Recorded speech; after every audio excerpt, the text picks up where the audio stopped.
ایوارا خوش بینرین چارپل مدیا و پیف تیویه هم جارگم بخیر هاتن برنامه روژاوای کردستانه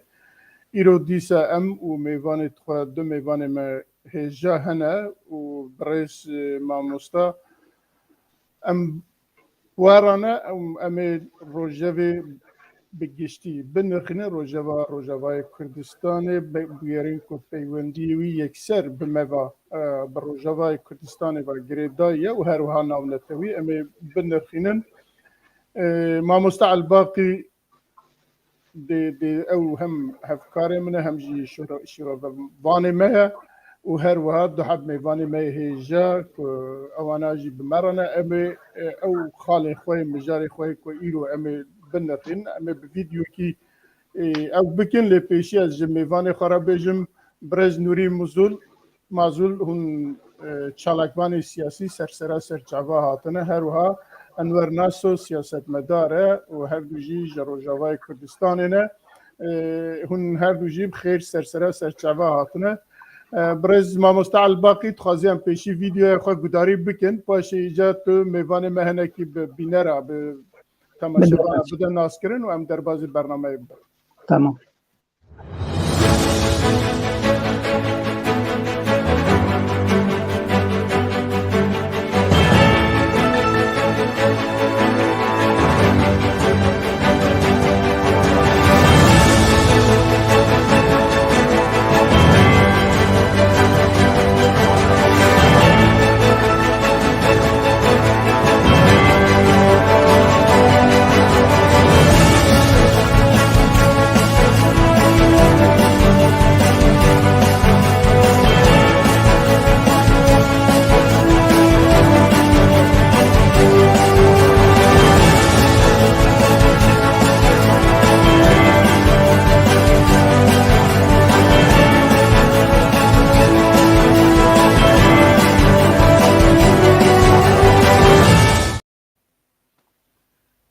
بله جارگن دمو بخیر ما مستعل باقی کرما خو میوان ما بکاری بدین ناس کرن به تماشاوانم دی گلک باش سپاس کک میرزا ایوار باش تماشاوان هجا ایوار باش تماشاوان پیف تیوی و چارپل مدیا انتو همي بخير وخوشيات هونجي ميوان عزيز ما مستانور ناسو ما مستر نوري معزول ونحب بخيرات درباري حردو ميوان نكك ميرزا ما مستر انور ناسو شخلكي مي روجاوای كردستاني عمودي باجاري عمودي صالح 1962 دايق بويه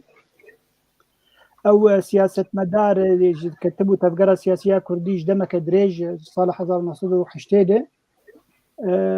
هر وكيدي كاري خو خباطه خو بخورتي دكر قالك جارا بن شعب بو كد زندان رجيما بشار الاسد هر وكيدي جي هنجارا هات قرتن جالي ريبه بريا خسر وكد زنداني ده او قهاب بلبلوكا وك اندامي مكتبه سياسي دي بارتيا يكيتيا كردستاني سوريا دمك دريج پشتی وی کنگره داوی بری وی کنگره داوی خوش پارتیه وکشان او جی بو سدمن تایبت خوندناوی انستوتیا چاندنیه خوندیه پشتی لیسا پشتی بکالوریا 2 ساله وکی دیجی کاربمند بو لجم دولتی وک پشتی خوندنا خوا هر وکی دی گلک کورش دوار سیاستی ده استندن وهر وكي بو ما مستند دواري دورا واكورشاد جيدان خلكن باشوي هاتن هولي ايرورول المانيا دجي وطن داشي المانيا ايرورو بيدا ما داوي بشتي في شرشا سوري 2011 قال خلكي ما قنابر بون او جيك جوابو ايرورول المانيا دمينه از باورم درباري ما مستا انور ناسو ما اني بو زمان اگه تشكي دي زيده هبه باش او كار اللي زيده بك درباري دوستي مي عزيز نور الدين معزول چالکبان هجا يگو ناس بنادي بابي هوزان چالکبان کی سياسي ويدگل كونگرين تفگرا سياسي دبينن وقت مروفا كي دلسوز ولا پرور نتو پرور او بخوش دير که حمکویه او جی روجاوای کردستانه وجميج فهاتية ألمانيا أو جي صالح 1994 ألمانيا دمينة لبلي تجاري هزرا ولات وكيشا كرديش بير نكري حرتم دبالاوي دي وحرتم جي دوي خباتك وبمجولة بله اف هردو درباري هردو میوان من عزیز کک میرزا کرم بک تکار پروگرام خو بره بده بله اگر میوان بخوازن درباره خدا تشتک لزیده بکن برای کرم کن اگر نه امی دربازم بله زناوا سلافوريز يا هو هردو كارا روج آبای برنامج روج آبای کردستانی من دخوازیک های اجملت کرد فازم و امجی آری کار بن بهوارا يعني دستك تاني وينقار بي البيش بكفي مدوي أم ملته نجي آری کار بي بهوارا يعني أم حمو آری کار بن بي برنامجه نيرا بن كوكفي بن خدمتا ولات في ولاته هني كردستاني دا گلکس باس إبار باش جواره وقالك سباس جوا أبدأ دائما بحروها سباسيا بازاري ميواني وانم وكارمن ديوا بهذيا قوم كاربن الشبكة ودمك الهالدور درباسكين قوم ملتنا سودي جلي دانستان دنيا قالك بله امجی گلکس باس و هر دو یاجیت کن و جارگن بخیر هاتنا بله بینارین چارپل مدیا و پیف تیویه ام لهویا هر وها لهویا تبنی پرس و شیروه و نجی ام هیوید کن که حتی داویا برنامه ام برنامه کی باش به هفرا بدومینن یکسر ام دربازم جارا خوی اولی ببن یکی ببن که چند روز برنها ریوبریا اینسیاتیفا ریوبریا خاصه بیانکی درخست بیانکی که ناوی دانیه بیانات چاره سرکرنا کیشا سوریه دوی بیانی ده البته نکی داخوازیوان هنه که رژیم سوریه تکن که دویژن یکسر یا اوله دویژن جارکی دوی مثلا سوریه دناف سوریه دا حل ببه که نجد در با حل ببه و وکی دنجی ریوبریا خواه سیستم ریوبریا خواه نها وک نمونه پیشنیار رژیم سوریه تکن که دویژن پیشاروش بلا سوریه بوی شیوی ام تخوازن وەک دەولەت بمەشە وەرحاصل تێدا چەند پێشنیارێ دنجی هەنە ئەس زێدە نەکەمە نابێ لێ ئەس دخوازم ji mêvanê xwe viya bipirsim ama ji pêşî ji wek siyasetmedarekî ji mamoste Enwer Nasora bipirsim ku rêveberiya xwe ser carekî çima pêwîstî dît ku beyanekî wiha derbixe ya jî daxwazekî wiha ji bo rejîma Sûriyê bek ve heta niha nakokî di navbera wan de hebû û wisa dimeşe ji bo çi sebebê wî çi ne û çi dixwaze gelo rêveberiya rejîma Sûriyê ji rejîma Esad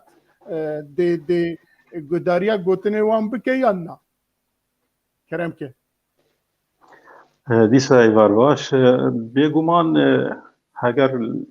بچێکیان بکۆلینە ji بۆ چی ئێرۆ دلێ وەختە هانێ دێ ئەv دەستپێشخەریya هانێ ji aliyê rêveberiya xweser هاتî derxistin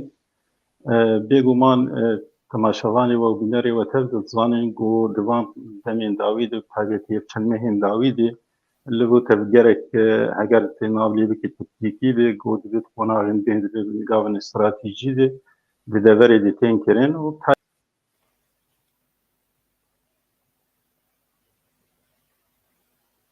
غبالي ما وقعت بانجزاندن كار برشا خوشكك نوري بك جاكيت برز نوري مازول از همان پرسیج جناب تتکم یعنی ام چندکی بره یا 6-7 روز بره نها به ناو اینسیاتیفا ریوبریا خواسر بانگکی لرژیم اسد کرن که دخوازن چاره سریه به هفرا ببینن به هفرا ببینن البته دنا بانگا وانده هنکی پیشنیار جی هبون دوان ما مستتوجه کتی اريغ باش از جیه کتمایی دوام کرد دست جام مقود وان قناغين داويد هناك لبو تفجرك دبلوماسي وبيونديين له دبري دهاتن كيرين وتايبات بشتي بانستندنا ك بآلیکاریا سینید نابینا سعودیه و ایران ده بێگومان ئەوەیە باندۆرێکە باش لێ هەرێمێ دیکن و هەر یەک ژی کێشەیەوێ هەنێ دەبێگو ئەم دێ پشتێ پرسارە ئەم لەسەر وانجی بسەکەنن بێ هەر وڵاتێک و داخوازی ویچن لێ گوهرتنێکە گەلێکی گوهرتنێکە گەلێکە مەزنە دێ هەرێمێ و دەڤرا ڕۆژهەڵاتە ناوین دەبێ قۆناغاهانێ وەختا گۆ ئەو کەسانە و ئەو لیستگوانی گۆ سیاسەتێ دیکن دەبینن گۆ ئەمریکا والله کشتی و جبرگو به شر اوکراینیا داکتی و تاره همه هزاخو و درفته و دسته به دهنی بدهی شر هانی جبر ولوزی وان دولتانا افکاری گو ایرو تیکرین افکارایات بخوازن افازش خوباندوراوی گاواگو یک جتشتی و باندور دکل رژیم سوری و دانستندنا سعودیه بپشتی ایرانی گو دهی مها اداره ده پیمانک هات ام ذکرن نابینا وان دی سرپرشتیا سینه دی او باندورا هانی دی وگراندن کو دانستندنی نابرا دولت سعودی عربستان سعودی دو هر بهار رژیم سوری دی کرد جبر وی کید اب یک گلکی الجم ریبریا خسر و ابری خستنا گو بالناوی پیاده و پککی بتوید مترسیل جمهوریت یعنی کرن خواست نامه بگینن بریگو ازمونا جنیوی سرور درواز به یک جنامه گو و شاندنش خوش رژیم سوری ده جبه ام بده خویانه کرن انو ام دولت سوری خاکاوی ده پاریزن و یک ریزیاوی ده پاریزن اوایا یک ارمانجی ده دسپشقریه هانه بود دویم جی گاوا د دخاله پنجاد باوریام د بانک اشتروی سینورتی کرن و افهم ځان په د کشاک سرکې د هندري ترکیه د ګو مثلا پنابرین سوریه هندري دولت ترکیه د او بانک اب خوجی گاوا ګودېجه او د دخاله پنجاد حریم ترسیدار و پیاده دعوه خلک پنابر د کی ګول دبره روج اوای کردستان او کردستان سوریه جیب کې تبي ګو خلک د نیوه ملت کرد زیدی نیوه ملت کرد جبر پیاده و چکداری و کریاری و رویانی جهندری و رویانی ایرو پیاده خوازه گوان خلقی گو پنابر بونه جی وان جید او تعریبات اجتماعی جید هندری دورید بحریمی ده تیک بینه براستی گوات دست پشخریه که بو چهار سریا سوری سر آستا سوری ده که چه حوجدار گو خلقی بینه دور اخواه گرنگ او بو گوته بانگا خود بگوتا اف خلکانا خلکی گود عفرینه دو سرکانیه دو حمید وریدنده گوی گوشبر تندو توجیه رژیما بعض دگورویانه وگرن ولاتی وگرن مالی خواه وگرن سرملک و مالی خواه و هر وها دولتا سوری و دولتی گون گرانتور بن جوی وگرهانیه دی گو وگرن آلیکاری جوار بیکرن حتی گو خلکاری بن وگر مال خوب آرامی و گو آشتای هندری ویدی جغینی ویدی نماوان اوه گو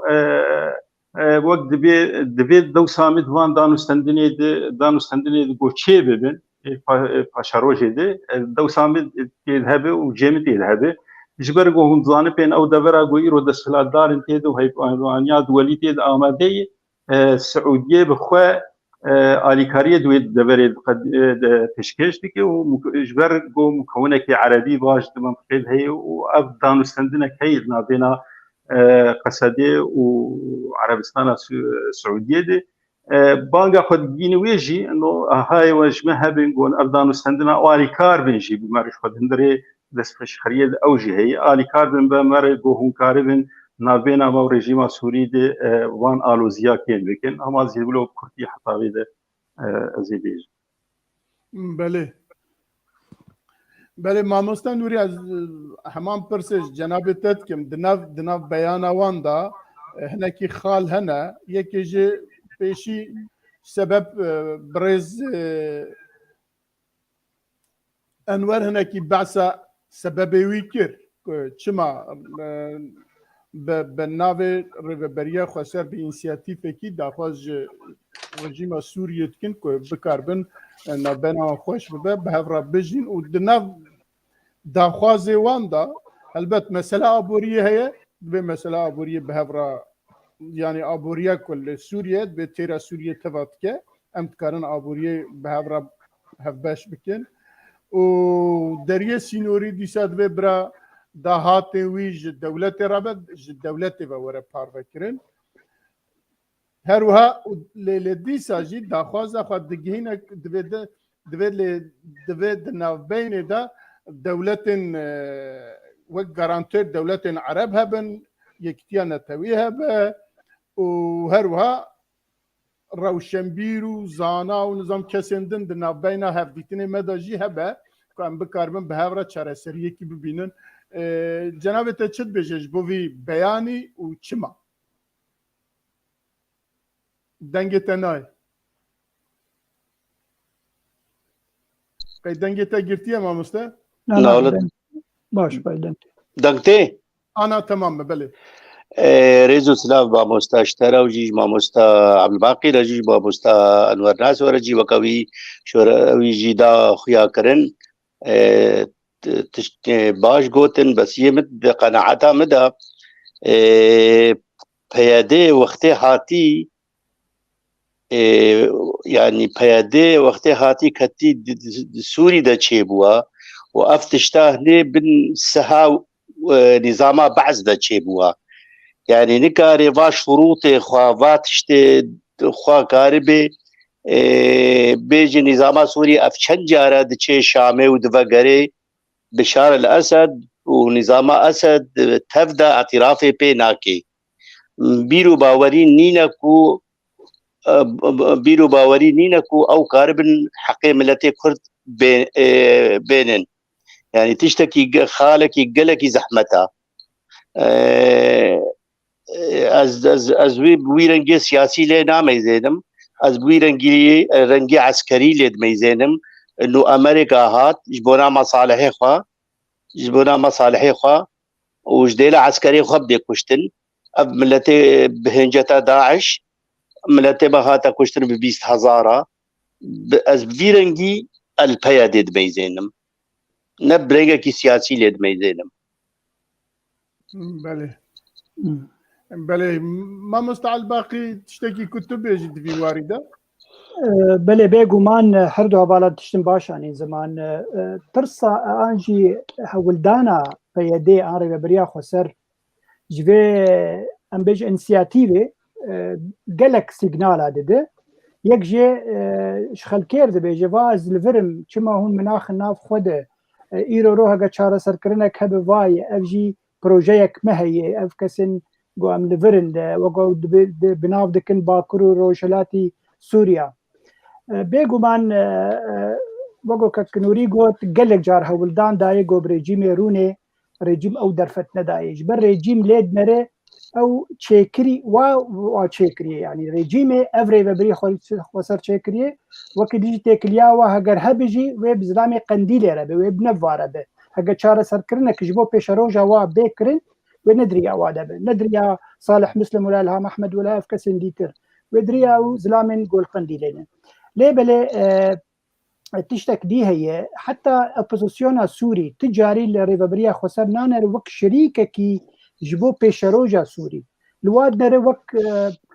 بارتيا بككي خلق النسورينن هاتن الفر ريفابريا دكن جبر بيقومان يعني وقتها opposition فيت بيجي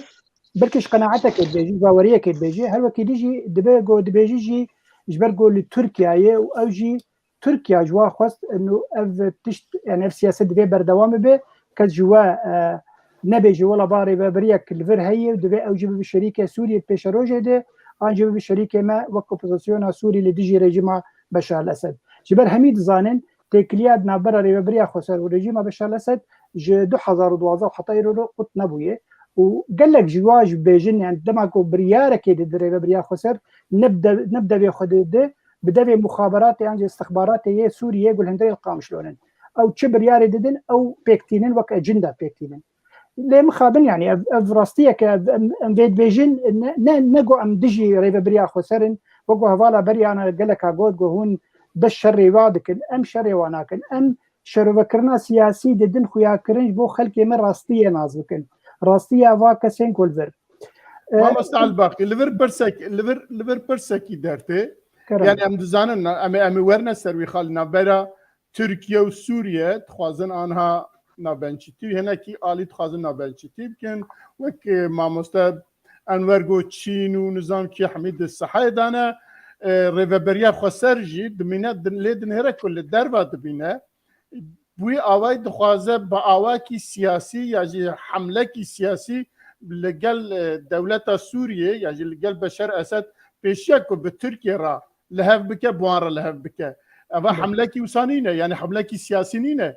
بيغمان او انا يرو دبيجن يعني او سيجنال ددن تركيا ددن بورين ريجيم بشار الاسد اللي بيحطا جو تو تكليه اللي بقل تركيا بكي فايرهم خلقتنا امي تكليه بهبر بكن ويش اخي او بهانه تركيا نما دمينه انه خلق سوري الهواتن تشكر عرب تش بوزيشن ويش اخي حميد هبر بخازن جو تركيا جو سوريا دركبه يعني اف سياسته دكن بيغمان يعني او يعني او جي انسان بيغمان ودنافا روشنبير هبن جو كاربن في سياسه بيك بينن يا دو از باور من روسيا بخوجي يعني بها ولداني ده هولدانك دا بري انا جو بري خسر الرجيم بيجينه بيبل قالك جارا بصر نكت جبر ريجيم حتى ايرو وقو مقود يعني وقو هبا نوري جوت تجاري اعترافي بواناك نابج افري وبري خسر هي يعني او دبيجي ما يواچي كريو امكارن دما قوم بخازنجي ام بقورين ام جور خلاص كده ليه بلي ديسا جي از ريجيم ريبريا خوسر هجر ارمنج كوي باش هبا كردايتي تيد هبا و بسر بكتانا و هولدانا و دميجي و نرينا تركيا جي اوبوزيسيون لسر و ريبريا و بهاتانا غوارتن لوجو هم جهد ديني جبرجو جدما جو شورشا سوري دس بيكر حتى يرورو تجاري ريبريا خوسر نكدي منها سياسيه سوريا او خود به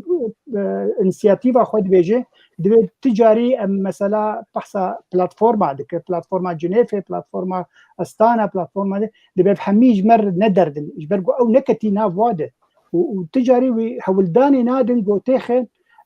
فا بلاتفورما ده جبر او دبي تركيا قفادك دبي تجاري ديفيري ببريا خسر نكبت سياستها ناف نتوي دبو بيشروجا سوريا ده بله يعني او دبيجن يا سياسة ناونتوي وانا ناقرة ما مستر لا ورولك من الزنيا تركي دوي مسألة هبه جبر واجي داخو ياكرن انه او نكردي سوري تنينن يرو ابوتشيج نابوادن تايبتي دما غوسوته عبد الله وجال الحرتم لهمبري سينوري تركيا داتاني دو ام افن يعني او يعني وا صورتك خراب دا سرخوا داكو هات يعني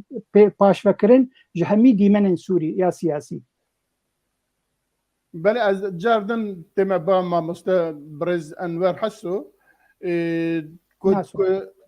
تركيا وسوريا لهاف بكم باواكي دي روشا ريفبريا خسر تشبه تخص بولو هناكي ما نخستم سر روشا بيادي ودربازبونا وفكاكي دري سوري دو بيماني دو بريجيم سوري دو أتنكرن أذيم حبكي ديارج ملاتي مرة وأفقاوا دس بشخرياب بيادي يقوهاتي تشكرن قابك الهواي تو تجيرتن يحرق ولفك وتفقرك سياسي تيكرن يا كونغرك تيردار خستن لهمبريوي بيادي ومنظومات والدردوري چالاکی که دار دخه یا دست پیشخیه که یا کنگره که دار دخه با آوای که جاوای اف سیگنالانا دینن دردوري خو بيتر گود ویده که دو دور دوی بمینه و آنا چند روز دیدن که تیج بیرا کرن و تی گهدان لی نای کرن براستی لی هگر گو رژیم سوری و رژیم ترکی بین دانستندن بین مشاندن و وکون ایرو دزانن و ایرو جوات اكوان لموسكو هبو او سيقولي هاني جبو شاربولي ايراني جي تبليغوي يعني ايرو وزير دربانيه يا سوري وروس وايران وتركيا الهبدو جريانه جبو هيدي وان كشي قدنا برا سوريا وتركيا دي هيدي كيم بكن وحر آلی کی جی لگور داخوانی ایرو گودر کتنه هر یک به آوای کی بیجی لگورا کو ترک بیجن دبن ما ابدان استندنا ناوی به گاوین پێشی لێگۆ کاربن پەیوەندیە سووری لە هەردوو بەگەرن و دیتنەکرد ناوێنە ئاستا سیاسی بێکردن حتا ئاناژی ئەو جواتانە دبن ناوی جواتێن ئەولەهی تێن کرێ قۆناغا دوا دشخوا دانینە ئەمێ شەڕێ هەموو ڕێخستنێن تەرۆری و وين يعني تروريد هندري خالك ما يدني مجرك ما يدني هي درجه مدى امي اجا بكورتيا في هاجر جو تركي وريجيما سوري الهبدو بكن مترشيا سركال سر فيري برياغو ايرو هي بيغوما و غير ريجيم وتركي دكارن و روشا گوهی تیگ ببین و شو انت بتزانم پیجی که بالواقع جیانی زمان حتی آن رژیم سوری تی پیناسیم بویره وریهانی نکریه جبر مگلک جارا گوتی وقتا پیاده درباز بود وقتا گو رژیم سوری قلسیا خود بو بلاش درباز بوی و ارزانی درباز بوی و خلقی گو ارزان تی درباز بیتی و ارزانی بی پروتین جیج بو ولوجی تی پیمانک تی هلكك تشتك دنا بين PKK وريجيما سوري دي تني جبلي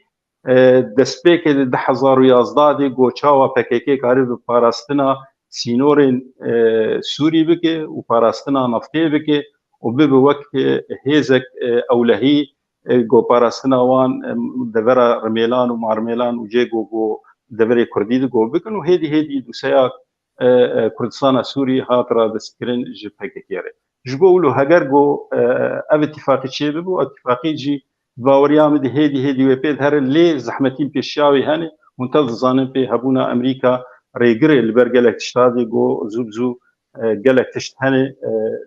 دوي قناغا هاني البرسينوري والديواري امريكي كان قراوستان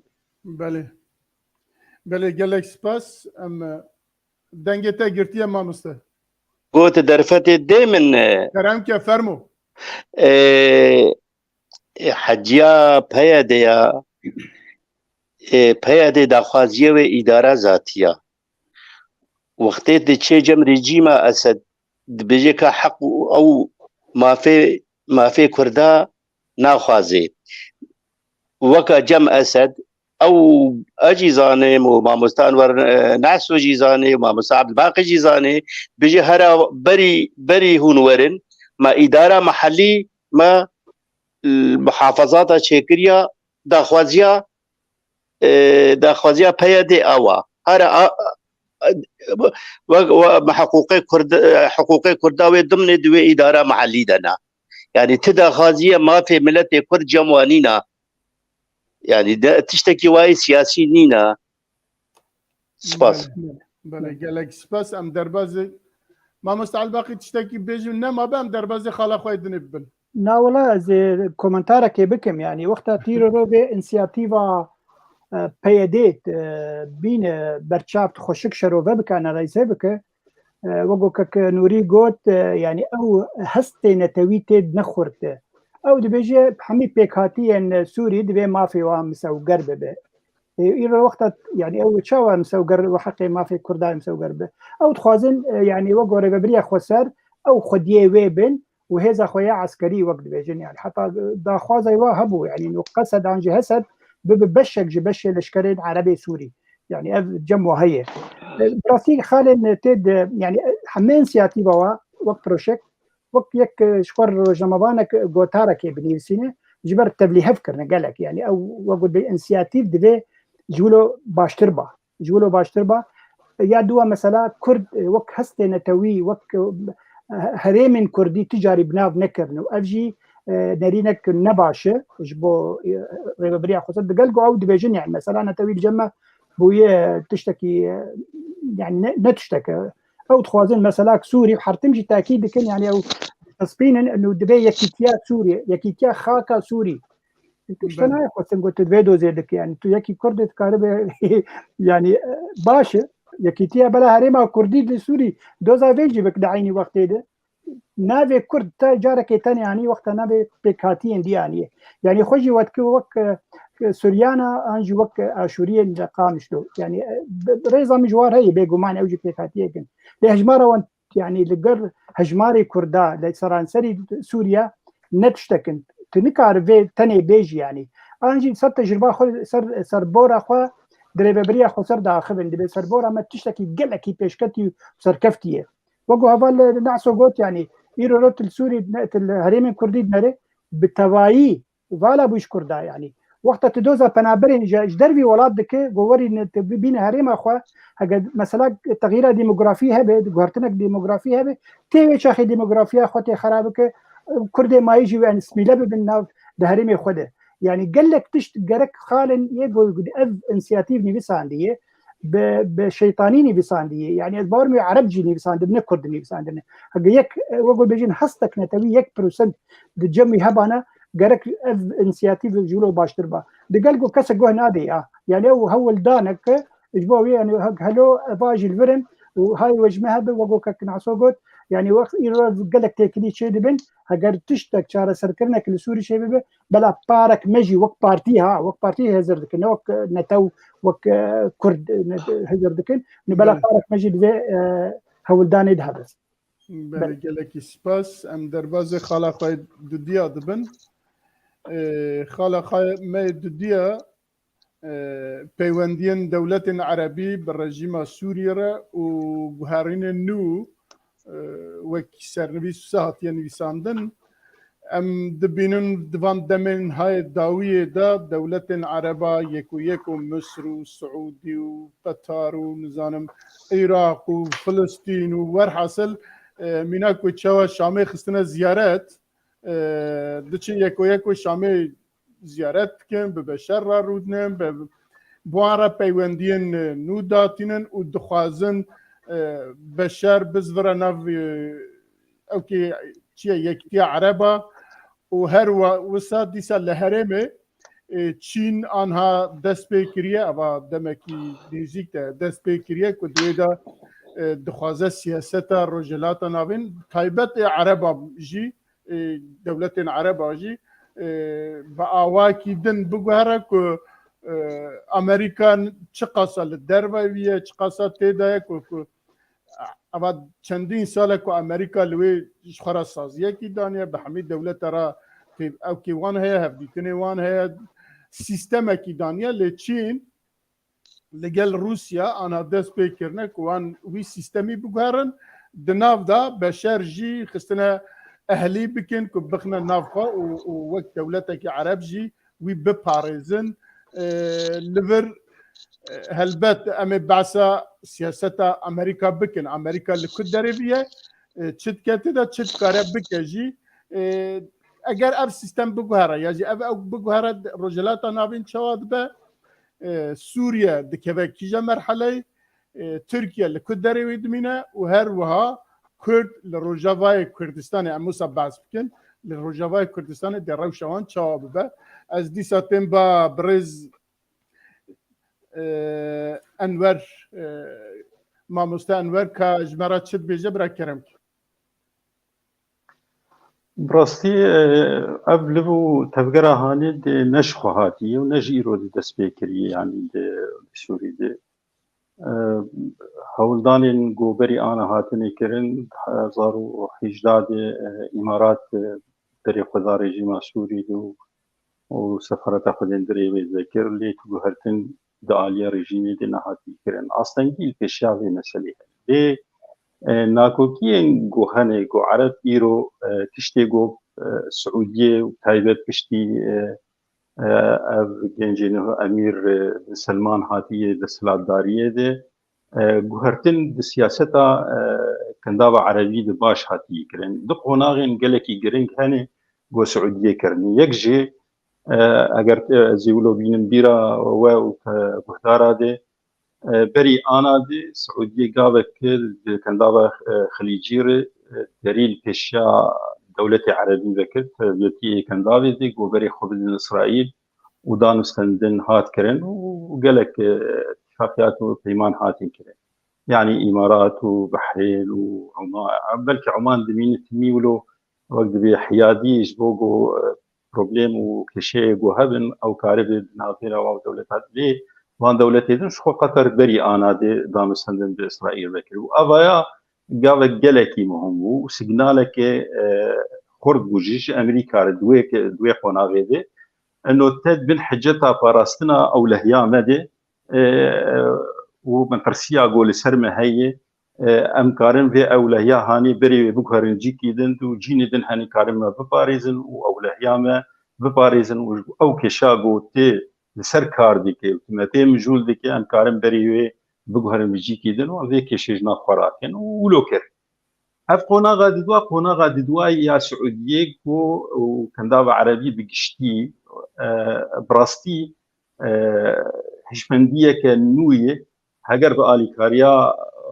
صينيه دبه هاجر جو او بخوا دبي هشمنديه هاني دنه دوی باوری دنه گو امریکا چه کریزا گو چه دبه و کریزا هانی بداوی ناینی و کریزا هانی دو دریج دکه و باندوره جی تمی وان دبن گفو تهدیدات هلو جبو لوجی هر و هر دبن وان گفاده همه خیرات و تشتی گو دستی وان دهنه امریکی به دست خود بر يعني هون تبدأ الظانم نمونه يعني بري إيراني بهندري لبناني دبو وإيرو دولتا لبناني داغريكاريش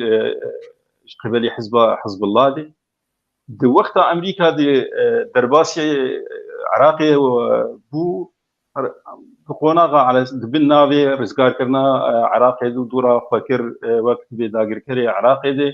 لي اوباما هات وعراق رادستي ايراني كروهن ايرو دبينن بروشا عراقي دي تشا اواي دي لي يمني جي بفي اواي في شويه هاني دي ايراني دستريجي دندري يمني دي كرو كاريبو ولبش ايراني هبون ايجو جو الي كاربو بيرغو حسين ديجين دي قناغا هاني دي نموناك جوان نموني جو السعوديه جاي باوريه كي دي جو امريكا ناخوازنا امريكا ثاني ناخواز دي مساله جو تشار سرب اليمن دبو يعني حوسيين لوان تانكرن حديدا وقت بها تبو كتن وخلاص ببا او دريا قول بيشاوي هبو يبها تاقرتن لبريطانيا تدخل كر وقبول نكر وابدا دبي لفيدا هيزا بيمانية عربية فيدا كالبراوستي وشيناب هون درباسي حديدا ابانا اف سيجنالانا واف تشتانا قشتكي البر عربا هات ديار كرين جو امريكا ازمات دندري دبري دخلقين وبالتالي چه امکانیات و درفتی گود بروان هبوی هر و هر تبن کنترل امریکی دبن چار سریاوان او گو خیارات وان فراتر بکن و خیارات خو بری خودان تشی بری خودان روسیا دشری اوکراینیا ده خاطب خنه کرنیک خیک علی نکرن و تشتی گو امریکا خواست پی نکرن و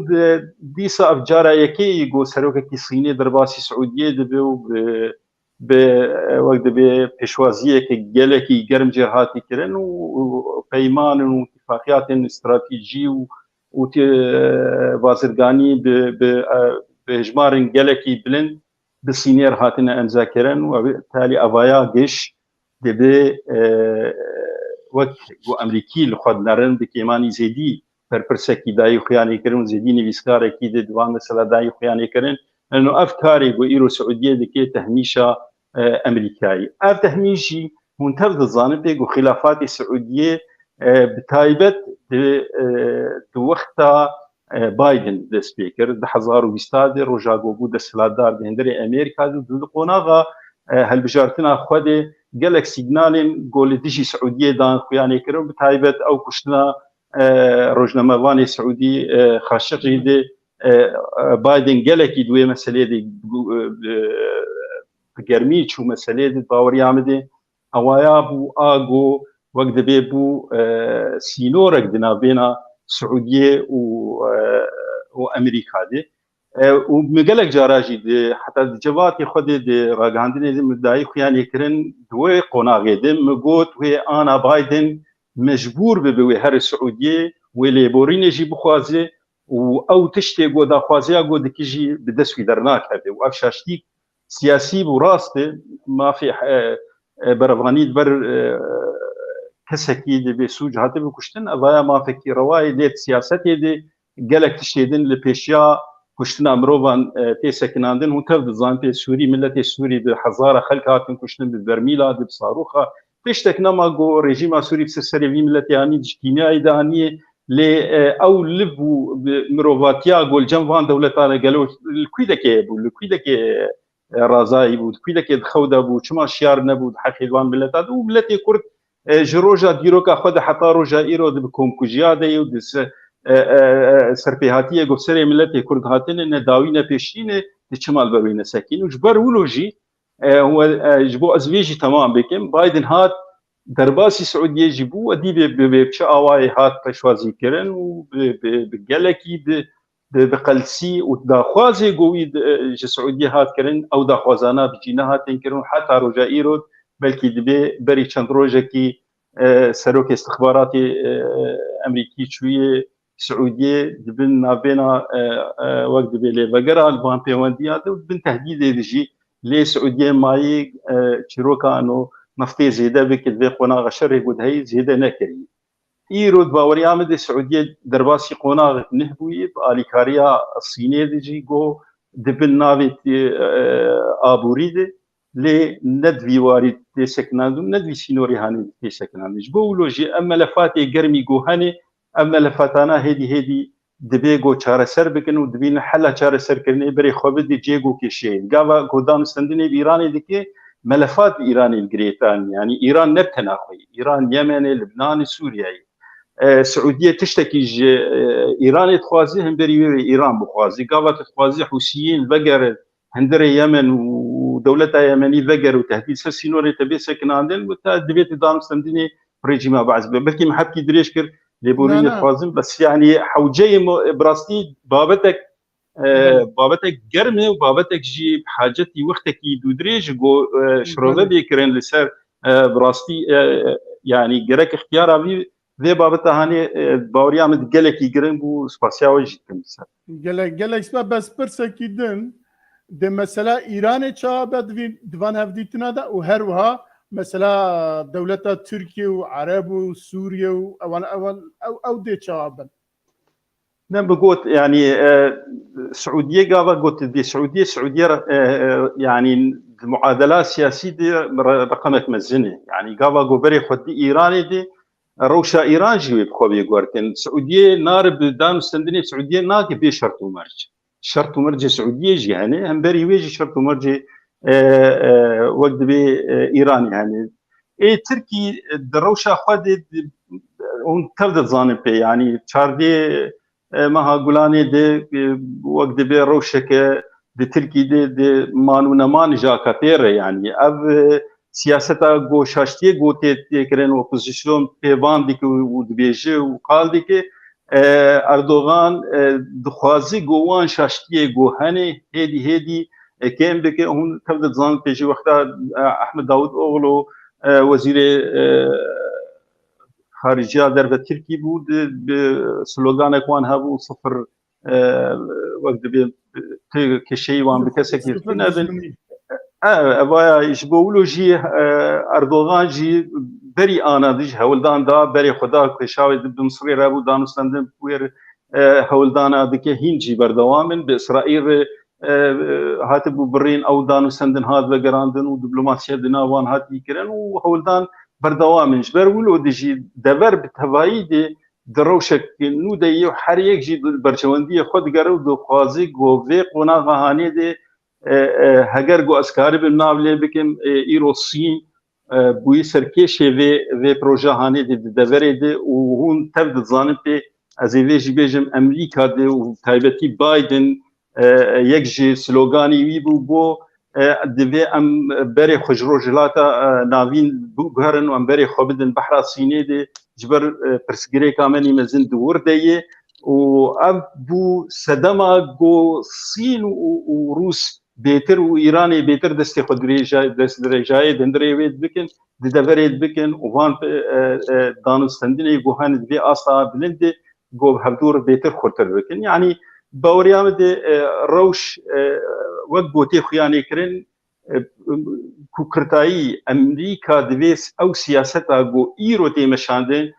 سياستا هين اوباما او سياستا نرمي جو بيشتهف قيس قربانيه نقول العراق دان وهذه رادستي ايراني دكن حتى انا ايران كارب بهزمين ايران دكفرو شكدن تبي جو در هندري خد روشك آلوز دی و ناکوکی گود هندر گله کی هند روشک آبوری خراب دی لی افدان سندنا سعودیه و ایران دی ایران دی که قناغ دندی درب آلی کی دندی. بله گلکی سپاس مامۆستا نووری باور دکەم بەڕێز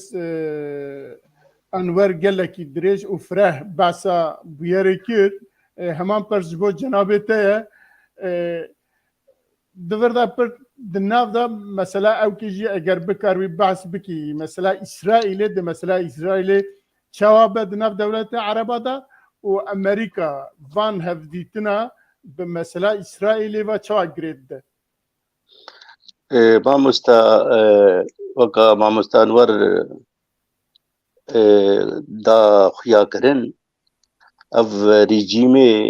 ئەڤ ریجیمê yê dewleta feyda wa de ya ku Bişar Esed bimêne ev ser vê xalê va mamosta Enwer gelek ser mesela İsraîl ew jî tişta niha çê dibe hemû bin seha İsraîl de qenaeta me de hemû bin seha İsraîl de çê dibe Amerîkî jî zanin û Siûdî jî zanin تبدا زانن بنسها اسرائيل دا تشيدبن فايدا اسرائيل فايدا عولي تدا نظام بشار اسد بميني لانه نظام بشار اسد نجنها وجروجا بافي حافظ اسد هاتي سر حكم حتى ايرو او اريكاريه باسرائيل دكي روجا كي جروجا حدود جولاني سر حدود إسرائيل روجا كي في شكك جينا تقاد يدجي إسرائيل فإذا إسرائيليا دبي مسألة دهايا كو رجيما بشار أسد ميني أزيولو خالك يبچوكو لو حركة كي بكم بسلمانتية دا وقتيك دمير دراشتن شوالة بنم تانين يمريل بي آلي تسكني ويا ملال بي آلي تسكني ويدقو أعطيتك هكذا واعطيتني هكذا يتقول داتا ويتقول مجي داتا خلاص بديه بيجي مسألة أبانيجي في المقبو مسرحي قبو سرسري ملتي كردي سرسري ملتي سوري وأب مسرحي داويا مسألتي يعني أبايا بله از بهم سر حكاياكو برز نوري قوت ما مستعل باقي او تيرا جنمه ياجي او تشوالا جنمه داويدا دبيجي كي بقمانا من مسألة ونب في حسانية يعني نب في راحتيه به جبر مسألة قال لك يقرد كيت إيرو رأف هولدانا دولة عربة در بآلي في رجيم بشار الأسد جدو تشتاته كم أو زعيبونا لاوازبونا سياسة أمريكي لهريميك وبتايبتي لسوري ددو ددوا أو بيمانة برا سعودية وإيران تشيبو قال خال بشتوي دبي تشيب بن حتى أو بيمان جهر سري يكجي جهانها يعني إيران وسعودية كو أم دبي شار سر كرينا كيج بو يمني وجبو سوريا دعيني وقتي دشيبكن بيجو معنا وخال نهيني يعني نخوياي هنن نابرا واده جبر بيها وي وزير الدربيه السعوديه البيدا ما داويد نبي فيصل بن فرحان قها شامي وبشار الاسد جديد ليه بليكا وتشي سرتشي بالهفكرن وزير الدربيه السعوديه شار خال دان خويا كرن واجي راغهاندنا سعوديه جو راغهاندنا ريجيما بشار شار خال دان خويا كرن يبقى دو خالين نهينيجي وانا قوتن اجانا بيجم تشتي جو وزير الدربيه السعوديه بشار الاسد خواز جو دفي سوريا وگره اتمسفرا خويا عربي ابري هرتشتي دفي چاره سرکرنک سیاسی چه به و ام کاربن ناسنامه عربيه سوري بباريزن يعني او بفي وترى بسرفي وقو بيجن تونا يا نتوي شو مساله اساسيه دفي اليكارين مروفاتي بگهن حميده برين سوريا دفي يعني الهبكن چاره دبيجن يعني چاره سرکرنا سوري گو چه به دفي فنابري گوش دربي ولاتن لاوروبا دفي وگرن دفي جواجم سوگر به ودفي بشار الاسد عفو كي عام درخه بافكسين گوش دربي ولاتن اوبوزيسيون مبري کو درباسی سووریا ببن تشتک جوانایی لێ بەلێ دوو خالن سەرەکە وانانی ڕاگەهاندنێ یەک ژێ مثلا کتاکۆن یعنی ئەو نارکۆتیکا یەگۆ بەشار الأسد و الله و میلیشیای عێراقی دفرۆشن دەولەتی خەلیج و دەولەتی هاویردۆر دەبێ ئەv مەسەلەک یعنی بسەکنە یعنی چێنا بدیسا ئەو دێ تیجارەتەها بکەن لەسەر حسابێ ملەتێ هەرێمێنن ئاد دووە دەبێ هەبوونا ئەیرانی لە سووری کێم ببێ يعني في حردو خال ناني راجهاندين اللي بليش بو حردو خالانجي ويهولي او دبيجيها قال ايران خوش سوري وكشينه كار السعوديه درفتي وقوك نعسوغوت درفتي بدن حوسيه او جديسه الاتموسفير خويا يمني وغيره يعني وقو بيجين يكبيكي انجي قابك بقابك ليه بلي بشتي جفينا جده ياقو دولة عربة الهف جفيان قو امي سوري وغيرين وقو بيجين كوما خويا عربي همي اجيغوت دقلوا خالين قو امي قنقشة بكن ببشار الأسد لي باوريام يعني تن تجاري قو او ريجيم اللي خو فقره وفا خالا قبول بك وبراسيجي قبول ناكه يعني بشار الأسد دما قو فا خالا بهيست وزير دربية سعودية قوز قول هنكي امدوري هبن نقول هنكي امدوري هبن قوز فا خالا قبول ناكم ذاتا او بخوجي عرب دبيجن دبي امكارن بشار الأسد قبول بكن دناف خوده ليبل دولة الناف نتوي دبي تشتن كريت يجو بوبلاتن قو بسر ملت سورياني دبي عقوبة دبي جذبه دبي هذا محكمة يعني او تجاري قبول ناكن وي بشار الأسد وريجيم اوي برحتي درباسي نافخو عربا بكن مثلا قل لك قلت كيف يعني معقد كومبليسيرت يعني زوزو نار السري يعني اوجه ولدان قومان هم هولدانن ليبل رياكشن امريكا تشبو درباري بمسألة امي باشورن سر خارجي امي باشورن ل هركز دبينكو بشار اسد نها نفسكي جلك فرهجر بيشياوي وبو دناف جواكا عربي داجي دناف جواكا ملت داجي دردن داجي بو خويه قوتن خوين اخافتنجي خويه مافشي باور بكنا نفي رنجيه كك دبي يعني افتشونو هاتن على الجام انجي ويدي ساوغو بيجي نابي تشرسين انجي نابي درتخن هولي لي بلي او رولا سوريا وك سوريا بري انجي هبونا وك سروككي عرب دناف سروكي عربه او تنيه دقال قويرو مثلا باليوس خانه يا اخو لتونس بكر ويا تونس جيو الشامي بكر زاني سروكي تونس شد بيجي يعني ولد دبر شعبي خو دبي وقتان تكليه دولتك كان دولتك كده نبريجي كده نبريجي ما بشار الأسد كده ام خوازن اف دولتها عربي او دولتها ما بهبر تكليه بكن لبلي اوجي يعني بلكي يما قومان عمو يعني عرب خوازن هيك ويطمع بكن بشار الأسد طمع بكن داكو هنكي نيجي ايرانيه جناف خو كين بك يك واد دواجي چاره سركرنك سياسي دناف خو من لد تشي بك ليه بلي حتى واجي قوت يعني دبي امي كاربن علي كارين مروفاتي بيشكيش قالكي بيشكيش بكن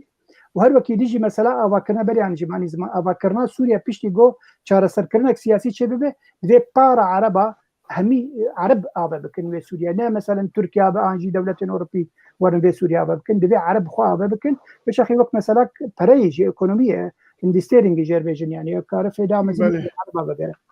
بله گلک سپاس از جارک دن تیمبا برز انور اگه گوتنک وی داویه لسرویا مابج بیر کربت خوازه بیجه برا کرم که اگه نام درباز خالکی دن بن فرمو درباز بله ام درباز مجاره خواه سیاد بن مجاره ما سه انجام هفدیتنین نبین ترکیه و رژیم اسد دو چه قوناغی دایه گابک دن جناب برد دیسا جناب انور بحث کربو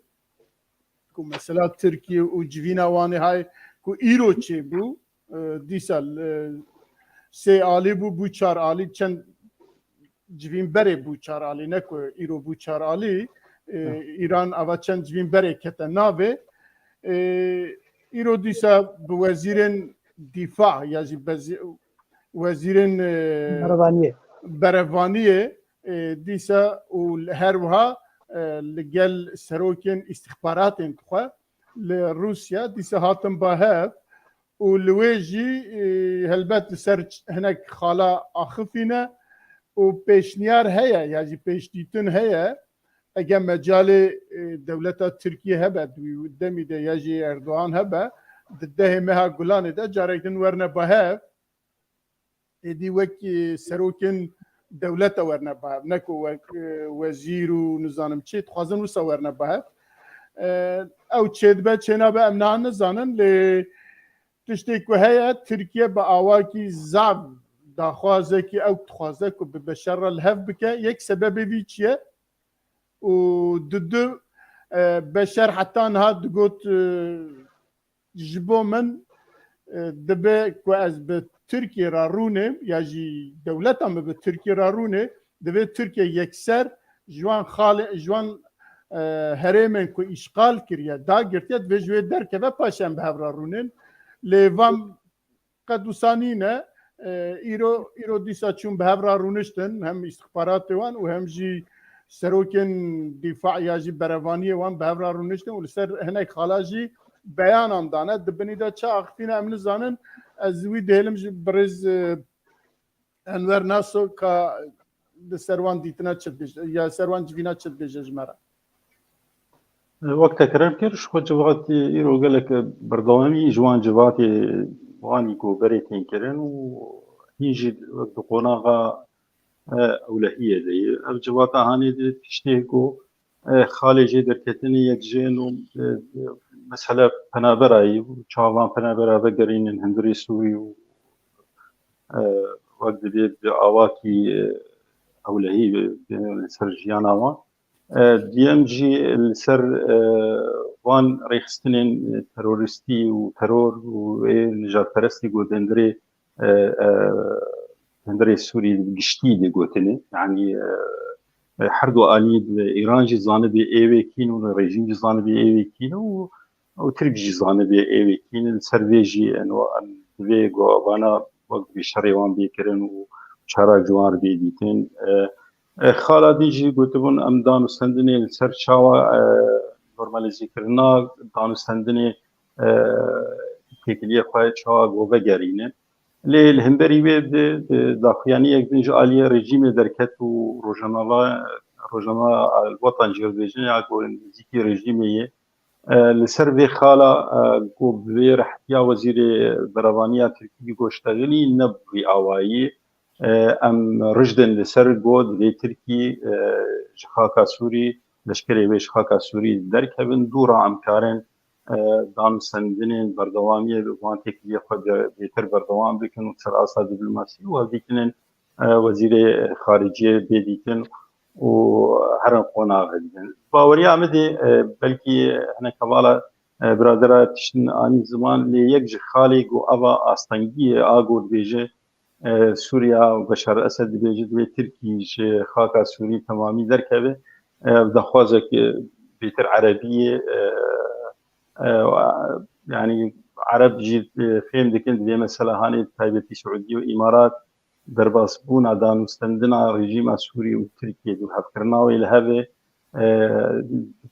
دستريجيك تركي دين دبرك عربي دو خوازل ويا مثلا هاني ريجريال بيشيا بكن دبن قالك تشتادي يكجي هجر مثلا ابوري بجيادن هين او دانستندني مصر وتركيا نتشون سري يعني جبوغو مصر جي بيرازي كرن دبي او قونا هنيجي بيمشاندن اب كيشن البيشيا تركيا دي جبو دانستندني لي دمها بيد دبيغو جيغري وزير خارجيه وزير خارجية بهدور رونين يانجي اگر روس كارب باندور بك وبه ليغو ريجيم مخابن دركت ميواني ما جد أكبو كارب بري خو بده ماموستا نوري من بري خو بهمام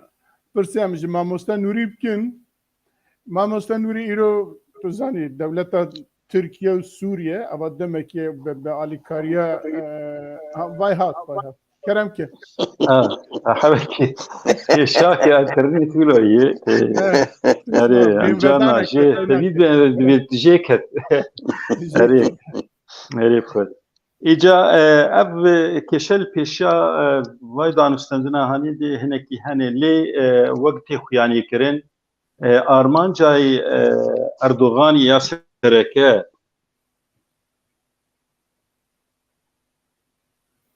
الانترنت هاي ضعيفية. بله دفعت بالكنوري بلكي باش تبعنا برز نوري تو دوام بك او هات او جاردن تكرب اشتتا ديسا دوام بك مشكلة همان نية برس جتا تركيا دخوازه و دمك دخوازه بسوريا را ببشار را لهف بك حتى انها نظام قوتناش بشار را قوت ما مستانور انت هناك بين اخو بدا كانترنت تشاد برا ما مستانوري هناك باغ فباشي لا بلا مع مستاد وروري مشكلة نينا بلا فرمو لا كرمكا كرمك تمام كما مستانور ایجام گوت تشتی گو اردوغان دا خوازی گو دخواست لسر او کاغتا گو اپوزیسیونی به شرعیوی دیکر و مثلا پنابرا دندری سوری ده باوریام ده او یک خالی سرکه بونی گو اردوغان بری خود دا حول دا گو رژیم بعث لسوریه دینی وقتک نزید وی ببینو بری هلوجارتنی گو شی ببند ترکیه ده ایرو او کاغتا هانی ده وقت ده اردوغان دست خست يعني كانوا استندن شيء دبن سر آستا وزير بريطانية ده ودبقوا هر قناغ دند جبوا ولوجي أو لزو بزا جو تركيا دوي قناغ ذكر باوريام ده إيرو نقلك حوجة دار جو بوي عجلة هاني ده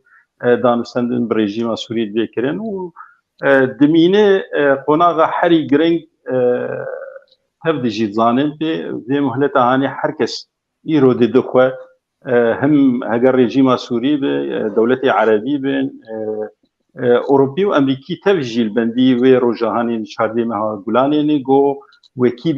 به دستهلدار به ترکی دو اوایاجی و به قناغ کنو نابینا بر انتخابات او کشت انتخابات از براستی اویا ایجاد به وقت گوت قناغ کنو ده هم سیاست ده هم جی ده پیوندی گو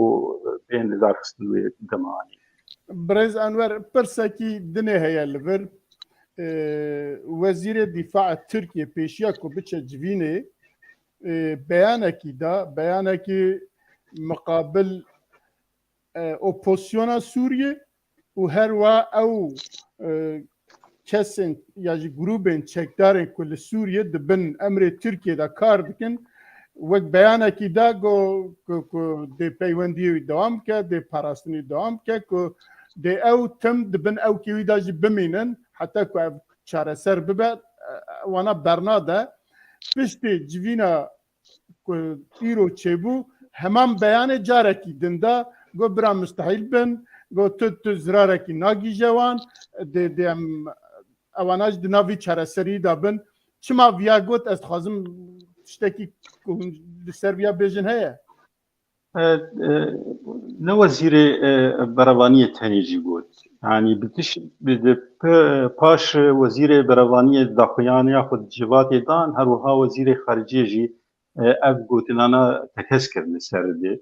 انه ام جدبج خلقي سوري دبي خلقي سوري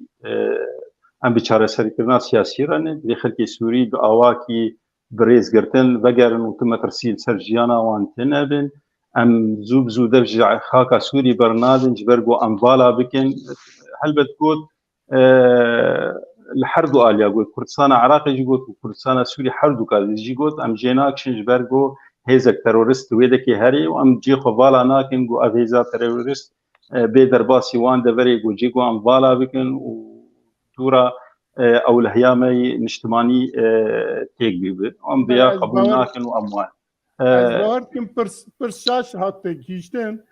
اوان د بیان خدا جبو اپوزیسیون سوریه کن هات بن او کی وان دانه ترکیه دانه و هر وها جبو وان گروبن چکدارن کل روجاوای کردستان د بن امر ترکیه دانه جبو وان دگوت بیان جبو وان د بیان دا جبو وان دبیجه د برا مستحیل بن قد دزرارك نجي جوان أوانا دهر تم ورم باراستن إجاب يا بيجومان تركي أنا يا سينيالك يجبو دولة سوريا بود أم در كبنجي ده أوانا لوي بمينن ياجي ما ترسيه كي بخواه يا جوانا كسبب سوريا را لهورن اوانا دي جواب ما گاوین سیاسی نین به پیش نکهون ترکی وکاغتا هانی تجاری باور نگو وکاغتا هانیش دست خبر ده زو ترکی او پوزیسیونا گودناولپی او چکداری گودناولپی هنی وکاغتا سوری اش دست خبر نادش بر سوری خود بینه سینورداش دی دولتا هانی ده بارکی گران را هشتیه نزیکی 3000 و نیم نزیکی 4000 پنابر ده هندری ویدنش غینی گو پنابری گو د دبرې کنټرول اوی د ایروان الیکاریه بار پیشکش دکې ترکیه وی مافیهانی د دخوا گو د وی پاراوی د هندری سوری ده گاوا گو گاوین چارسیاریا سیاسی جی پیش نه کوین اش خود وی وانا وقت بدلی وان دی جیخ نو هون پاراستینه والجمع امي وبباريزن ووقت بأف مفرسيا قول جمع هي ودليا قول جمع هي وتبدأ تظن كجي لفان دفري جو اوبوزيسيون سوري وچكداري جو بسر آلية دولة تركيبي هني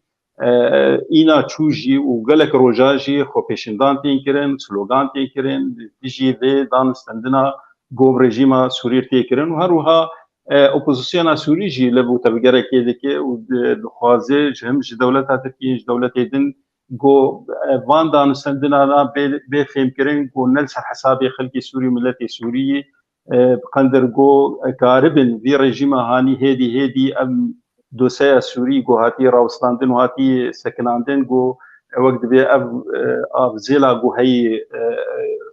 جوهك كتير وكن جو كاربن چارسريه جروشا سوري بي پیدا کرن اب خوجي داخواز خلقي سوري و جوا وقت فهم كرن جوانجي انه دبي اب بوزيشنا جو ايرو لكيلك اواني و متاق يعني كرنجي جو كاغتك دست دولة تركيا دباوريا مد جلكي زو دبجوي كاغتي برنادي ونذر حتى هاني حتى جو داوي رژیم سوری د شبورو کې د درباسي وان د برابر په وفق کاناج دیسا بدبرک دندهر چاره سریا سیاسی نبي ثانيه هاني دي ايرو كاركتي كرن ام بنربيكا به چه انجام جيبي خياني كرن بله گلکی سپاس مامۆستا نوری دو جار ام هاتم باتا جاردن ام زفرین لما ببوره همان پرس جبو جنابه تایا دولت ترکیه او دمکیه که سوریه را حتى پیشا دولت عرب هي دولت عرب دست به نکرون ترکیه تخواست ببشار جاره کی دن رونه نزیک به لهف بکن با آوائه کی ويجبو ويجي سريدا إيران تنبو باش إيران لسر إعتراض إيران يجي خصنا نابه چند جوینان چیکرن و ایروجی هر وقت جویناوان داویه کو چیکرون لروسیا وزیرن دربان یا وزیرن دفاع و وزیرن بروانیا هر چهار دولتا لویبون لگل سروکن استخبارات اتوان يعني جوينه كي هم استخباراتي بو وهم جي بيجن رسمي كود بيجن اي دولتي بو لو جوينه تشيكر ودو داجي هربت بيامي وان برز انور باسكر بيامي وان دا تشهبون تش درخستن دربا دبني دا تشهيه البت امن زاننها جناب تشواد بينه يعني اوا دي تركيا وبشروسا باساني ورنا باهف ومثلا بيجن ديسا ما باسكر اوبوزيونا سوريا وهروها شكتارن دولتا تركيا لروجافاي كردستاني ولسوريا دي جواب ما مستا انور قوتي از قائم چند خالنا اللي زيدكم تجارة جي دي مسألة استخباراتي دا ناف رژیما اسد و اردوغان دا قط نبوه يعني بهفدور الدانو صاندن اعلام وما اعلام او تشتغل بو برنگا كيبو ومسألة استخباراتي وآري كاري برنگا كيبون حجيا اردوغانا وكا امزانن وقت انتخابات هيا قالك خالي قرنگ هانا جيرا او يا عولي مسألة اقتصادي مثلا اقتصادي تركي دا ملت قالك بإيشايا مثلا أو 3 مليون 4 مليون كردي سوري تركي دا يدي أو ملت كردي تركي وی ملتی قبول ناکه هرو مظاهراتن هرو کشتنن هرو اویدینا به قبول ناکه یا هر گرنگ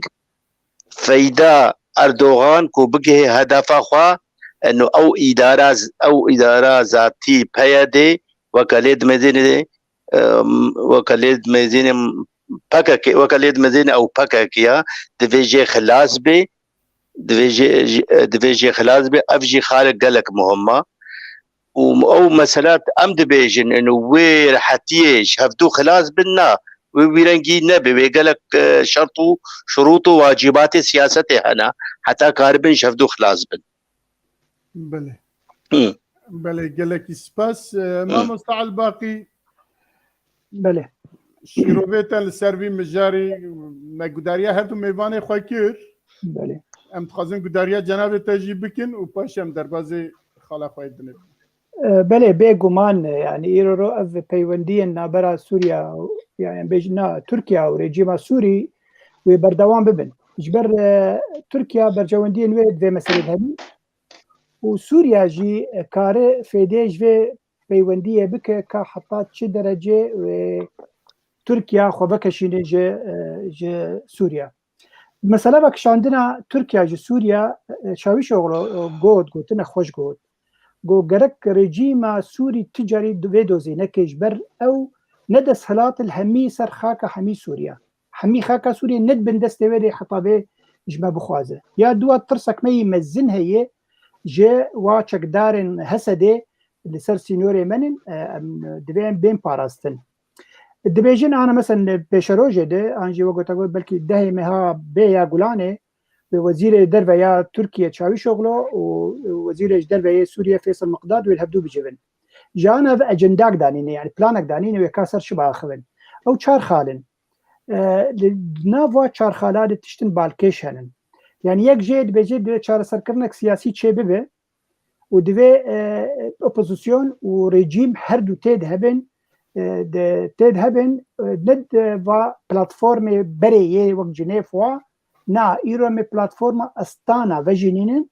و می هر دو کابه بنور داکو کاربن به هفره چاره سرکرنک سیاسی چه بکن افتشتکی باکش بو دوی خالیده نوه اپوزیسیونه و رژیم ببن استانا لور ویل هفدو بکن جبو چاره سرکرنا سوری بحثا بریاره دو پنجی چار ناکن يعني افجي تشتكي باکش بو هذا دوا مسألة وقراندنا بنابرن لتركيا وقرن سوريا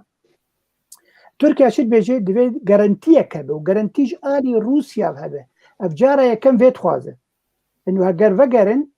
بنابر وقرن سوري بو تعدل وانيه دوي غارانتيه روسيا هذا افجي بيقومان بيدلي سوريا ياسيا مسألة على كاريا مروفاتي هكان بيجن دوي بقي همي هريمن اوجد بيجن دوي بقي همي هريمن سوري دوی دمه دوی گلک دری هنه درید نابرا سوری و ترکیه هنن دوی او دری جی ببن اف دوزا ترکیه لرژیمه و رژیم جی به مسئله زوزو قبول نک مسئله داوی خالا داوی شر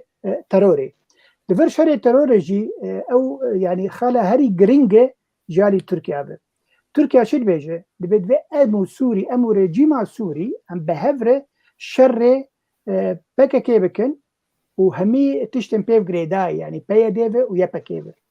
واف مثلا لجم سوري قال لك يقراني يعني يرو واوا تشيكري واواني هولي بتشاوا شري وابك وبقلب تركيا همي لسبب قول بيجن لستكن بهفر دليزن حتى قو يعني روجاك جروجا وشارة سرنك شيء ببه تركيا الفر ناسا كانت تركيا تكليه خوب دولتين عربة سعودية وقطر جي جريد ده هو نزيكي سوريا دبن اجي دهولي دمم دوي وقتها وتشتكي بكن اجي كاربم ناف ودبن بيش اروجي لي قلتنا ابراهيم قالان او بردفكي سروكتيا تركيا تشتك بالكيش قلت ايرو درو قوية ممسيت خالة تنج سوريا تخوازن ودوي او فين بكي واف مسألة هاني بوچارة سرب بي يك جي باراستنا سينوري ما جالي جروب ترور ویژی حرسی ناو بناف کردن PKK پیاده PYPK دبی اف رژیم و سینور رژیم بپارێزە بگومانەوە ینی ئەمێ ور بمینن سەروی سینۆری بمینە خاکە ئەگەن بێژن وەگو بەریانە ژمەگۆ جارکە پلانە یانجی پەیمانە ئەبانە نو بکەن 5 کیلومتر بکەن 30 کیلومتر باوەرم ئەف گومان هەیە ینی ئەف داوی ببێ دووە مەسەلا بەگەڕا بەنابەرە دەوێ مەسەلا ینی نە بدەختێ بێ نام زۆرەی وا بکەن کەسێ بخوازی بەلا بەگەر کەسێ نەخواز بەلا بمینە مەسەلایە سیە دەوێت چارەسەرکردنەک سیاسی چێ بێ چارەسەرکردنەک سیاسی یەکنی کارەتێ دانوستندنێ دەوێ هەولێ دێ بکە بەێ بله gelekî spas helbet divirda gelek tiştene meriv dikare lê zêde bike yani wextê ku meriv behsa çareseriyekî siyasî bike dixwaze çi bêje meriv dikare behsa wan jî bike lê em bername me ew qesa têra me nake em ê ji bo wî jî derbas bibin eger Birêz Enver tiştekî hebe ku lê temam bike em ew kên eger ne em derbazê xala xwe dinê dibin يعني ما بستا باش قوتن لي ادبيجم دانستندن هەگەر گۆ پێش دەهرن چارەسەریا سیاسی حربێ گۆ چارەسەریا سیاسی چێنابێ و سووری بە ناگەربەری 2011 بێگومان لێ ئەو هێدیە گۆ گەلێکی خەلکی سووریژی سەر داتینên سووریا کۆ گۆ خەل دخوازن باوەریامە دوێ نە ئەو سووریا گۆ ملەتێ سووری گۆ دخوازێ هم کورد هم عەرەب جبر ازبون و تجربه گو چه بونه ولاتی گو اف خرطنی گولی هاتین کرن مخابن گو دیسا دستهلاتداری گو دوباره دبن او نکیمی دستهلاتداری برین یعنی رو تجربات تونس تجربات که گلکی شکستیه و جیم خابنیه گو تاوی گو تونس تیوی و سوری بده بر هف جدابونه گلکی مزندنا بیناوید هی سوری تونس دولتك كاربكلك جواكا سبيل كيت فرهبو جيشك الاجتماعي بو يعني قالك قرنا نابي بسوريا لي ايرو روشا تونس روشك نقالك باشد بيولوجي ليبيا هند دبي استنجيه دي مصر بخوجي يعني او تجربه قوانا تونس شاوا سروكي برلمانا تونسي جو اخوان مسلمين غيرو بلکه ها دستگیر کردن و زندانی دی هر وها ل مصر جی بو او اوای کی کردن و ایرو مصر بخوجی او حالات و شورشگری و گهرتنی دی و گریا خناغا حسین مبارک دی دوی خناغی دی جبولو دی دور دی کنترولی دی بلکه تا گوتنه گوت تقال اسرائیل کر و اویا باندورا اسرائیلی و اوروبی امریکی بریتانیه يعني أبانا إيجو دبري كنترول لكن إيجو سياستها دبري درسمينين وفاشرو جابي وان ولا تدرسمين جبولو غافين زيدي هيفي خلكي زيدي روشا خلكي باوريامدي دوان ولا تادي جالكي بيكناي لي تخوازن بسولو تشتكي بيجم مقال كيرون ودان صندن بريجيم سوري تيكرن از نرينا مني تايبت از رايا خوي شخصي جديجم اجي تبلي قالك كسادبم بشار الاسد لا شكي مريه بندي روجا بشارتنا خوي نزيدي ولوي يعني تشقي سيدان سندتير بيكره تشقي هولدان بيكرن لتقوناغ ده وتبي وزنا فازم قالك يدريج بكن ظانم في حرقابك باليه ريجيم سوري تيكرن لهمبري وي دادگاهك لفرنسا يك لهولندا يك لالمانيا يك لامريكا بلغها دردخن وان ايرو زيدي دبركي دي يعني سي كسن جوجلكي جرينجن دندري سوري دن وحمك ريالي وخراب دسي سوري بسربرشتيا بشار الاسد كرني علي مملوك وجميل حسن ايرو دادجها فرنسي وهروها دادجها امريكي دي ابانا خوستيفان دادجها يعني دو اتحاد اوروبي دي 25 شخصيه سوري وحشت دزجهي جون ليزيكي ريجيم السوري دخستن بن سزاين ابوريد وافكسانات بنافكر دكش كيماني جمال باتا اسدن افانا قش يعني نبرحتي بافريجيما هاني كاربي بفيرحتي هاني دو لي خوازم جوهرتنا جو شار سركنا سياسي اغو بري جو هي لستانا دي كاك عبد الواقي قوت كرن ادبيم استوانا دي دبان دانو سندني جو اب لبو تفقرا جو دبلوماسي جو هي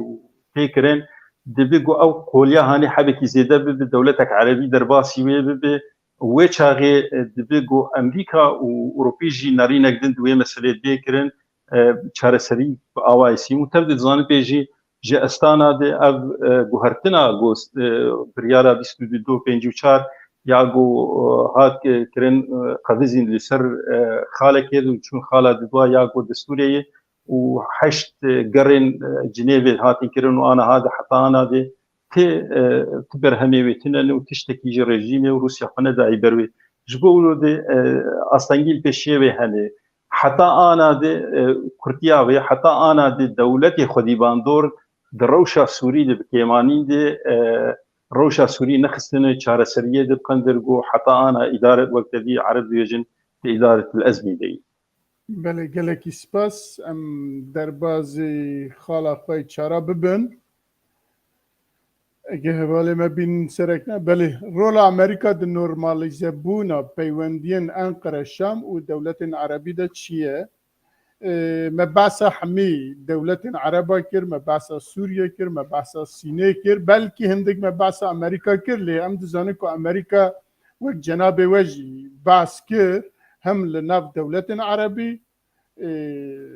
bandorekî wî yê berbiçav heye, bandorekî wî yê giran heye û hem jî li rojhilata navîn bi giştî xwe yê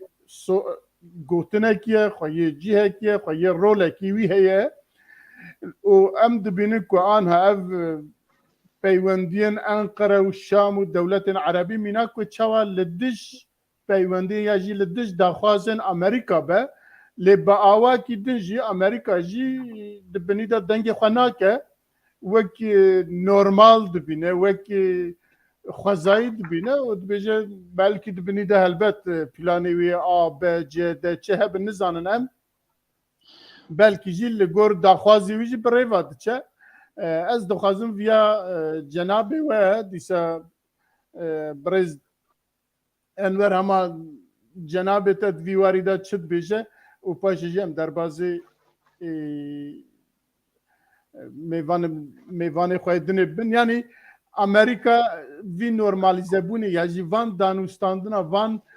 peywendiya çawa dibîne çi qasa li siyaseta wî yê li rojhilata navîn li siyaseta wî yê li nav Ereba û her wiha di dewletên ku di nav Sûriyê de rolê wan heye çi qasa li wan tê. بێگومان ئەمریکا دەولەتێک مەزنە و دەولەتێک خودیباندۆر و کەس نکارێ وەک دەبێت ڕۆلا ئەمریکا کێم بێکێ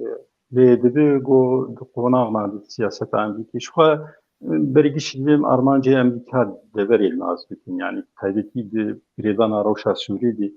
یعنی ئەمریکا تشتی سەرەکە جەموێ ئەولەهیا ئیسرائیلی دویەم شەڕێ تەرۆرێ سێم بەرێ ئەفدگوت ئانا نەمات بێژێ ئەنۆ کارە بێ ئیرانی نفوزاوی دەندری سووری کێم بێکێ یعنی ئەv بێتری تشتێک و ئەمریکا دەبەرێ دخوازن دەبێ مەسەلێ دوان چەرچەوە کارکردی و هەبوونا وێ دی سووری دێ پشتی دەربازبوونا داعش و ئەفکارێک گوتێکردن و ئەو ژی بابەتێک لە حال وەک دەبێ سەرێ خۆی وەک دەبێ شرۆڤات تایبەت ژێر دەبێ تێکردن و چاوە دەولەتکارن ڕێخستناچیەکەن بۆ گۆ دەرباز بن و هەبوونا خەدێندرێوان وڵاتە پەیدا بکەن و ناکۆکیە گوتندرێ دەبەرێ چێ دەبن وا دەبێت باوەریامە دێ ئەمریکا دەستپێکێک دەرباز بوو بۆ کۆچاوە شخۆبەرێ دەندری عراقی دەبوو جیرانەی دەولەتا سووری بوو پشتی دەربازبوونا داعش و کریارێک بۆ داعش هاتکردن و تایبەتی کۆبانەی 2015 دێ ئەمریکی وێچایە پەیمانی هات ئاواکردن تەبدێم زانن بێچاوە دەرباسی هێندەری سووری هاتکردن و ما هێندەری سووری یەک ژێ ئەرمانجێ ئەمریکا دێ ئەو بوژی گۆ رووس پشتی دەربازکردنا رووسیا بە ئاواکی دیرێک هێندەرەی شەڕی سووری و لەشکرێ وێ و تەیارە بالەفرێ وێ گۆ خەلکی سووری تێ هاتن ئارمانجکردن ويجي خاص قوني جيبت هندري بيدا بكو كاربه وقت بسينورة كي دنابرا خو وروسيا بهيله وكاغتك دستوي دنقو في عرضها هاني بالا بهيله شي روسار حتى داوي دوي قناغا هاني دي تبيولو دي امريكا في بابتا هاني بابتا سوري مثلا اوكرانيا ري تمي دهات همبري هبود وچاي مثلا قرنبونه اوكرانيا وشرق اوكرانيا تنبو لي مثلا قرنبون وكاچاوي كارب روسا جوي دكي درخو بهيله ريبدن اوكرانيا جو درباسي اتحاد اوروبي ببنيا درباس ناتو وان افانا گش کاغتن کو امریکی کاری بون دفری دی کاربین و دست خود دوی قناغه دادین لی پشتی بايدن هات دسبيك اويدي بايدن او ترامب جي يبيرا وتبادي خوزغو السوري بكشد وشاغي هناك كونغرسمان امريكي انه اف كشاندنا هاني دبي جو اف كسي جو شرب مركرني ام تعديل وان بكين ودي فرسنا وان بكن وشاغي قوتين ترامب جي قالك ديارن جوان كسانا اليكاري مركرني بفري خو مرشوغلين ويرو ام نمجبوري وان جو ام بباريزن حبكي تشتكي جو تشتكي جو الجم ترامب هبوش بزلالي تشدقوتين يعني ايش دولة اردوت ازود باريس دبي هون ما حقيمه بالدنياز نحارس من الجمع جو ازود باريس سر هيدي وشقداري بيجي ويشاي جو ابانا لبكاري خو بفري خو الجم الشغلين وان في مفيد جوان كري وان في دجبي كري تالي از مجبورم جو وان بباريس ليه سياستك المهم وقت بسياستها جوهات مشاندن جو هنا كيزا امريكي بمين ويرو قوتها جو امريكي جيش دندر دبريد هنا جيش نحسد عسكر اللي امريكا عسكرك يجي جو ليبن شخوت دولة نكاري نيزيكي امريكا برحتي بوير حتى جو خلق فازل ايرو بايدن دبشر بايدن جي خواست هولدان انو يهابو جو جدبرا سوري دركبه ومثلا هاني دي وقت بي همبري جو روسيا تنازلات ناجر بك سوري دركبه وملف سوري قانع بون امريكا واسرائيل جو ملف دستي سوري روسادي جبر روسا او ضمانه او جارانتيا جو اسرائيل دخواست بيجو ماندا اسرائيل هون دبين يجيب روجانه نوچيانتي خيانه كرن بربچاو جو بالا فرو صواريخ اسرائيلي جي جو دخوازن جو چاوا تلگرك ميليشيات ايراني ميليشيا ايراني هبن لي دخل وچت بالا فرا جو بارك بير هبي جي مشكه بيان جي اسرائيل يكو ريشيوي دكو تندكو ابدري الكشاوي ذكري وريغري الكشاوي ناي كرنج بولوجي بايدن دخست جو بكشي ليك شاندناويج افغانستاني بو بارغراني سر بايدن يعني شاندناويج افغانستاني دبراستيك شاندنك جلكي خرات باوايكي بولو ب مرونزانی چنا ویلی بکی لی باوریام دی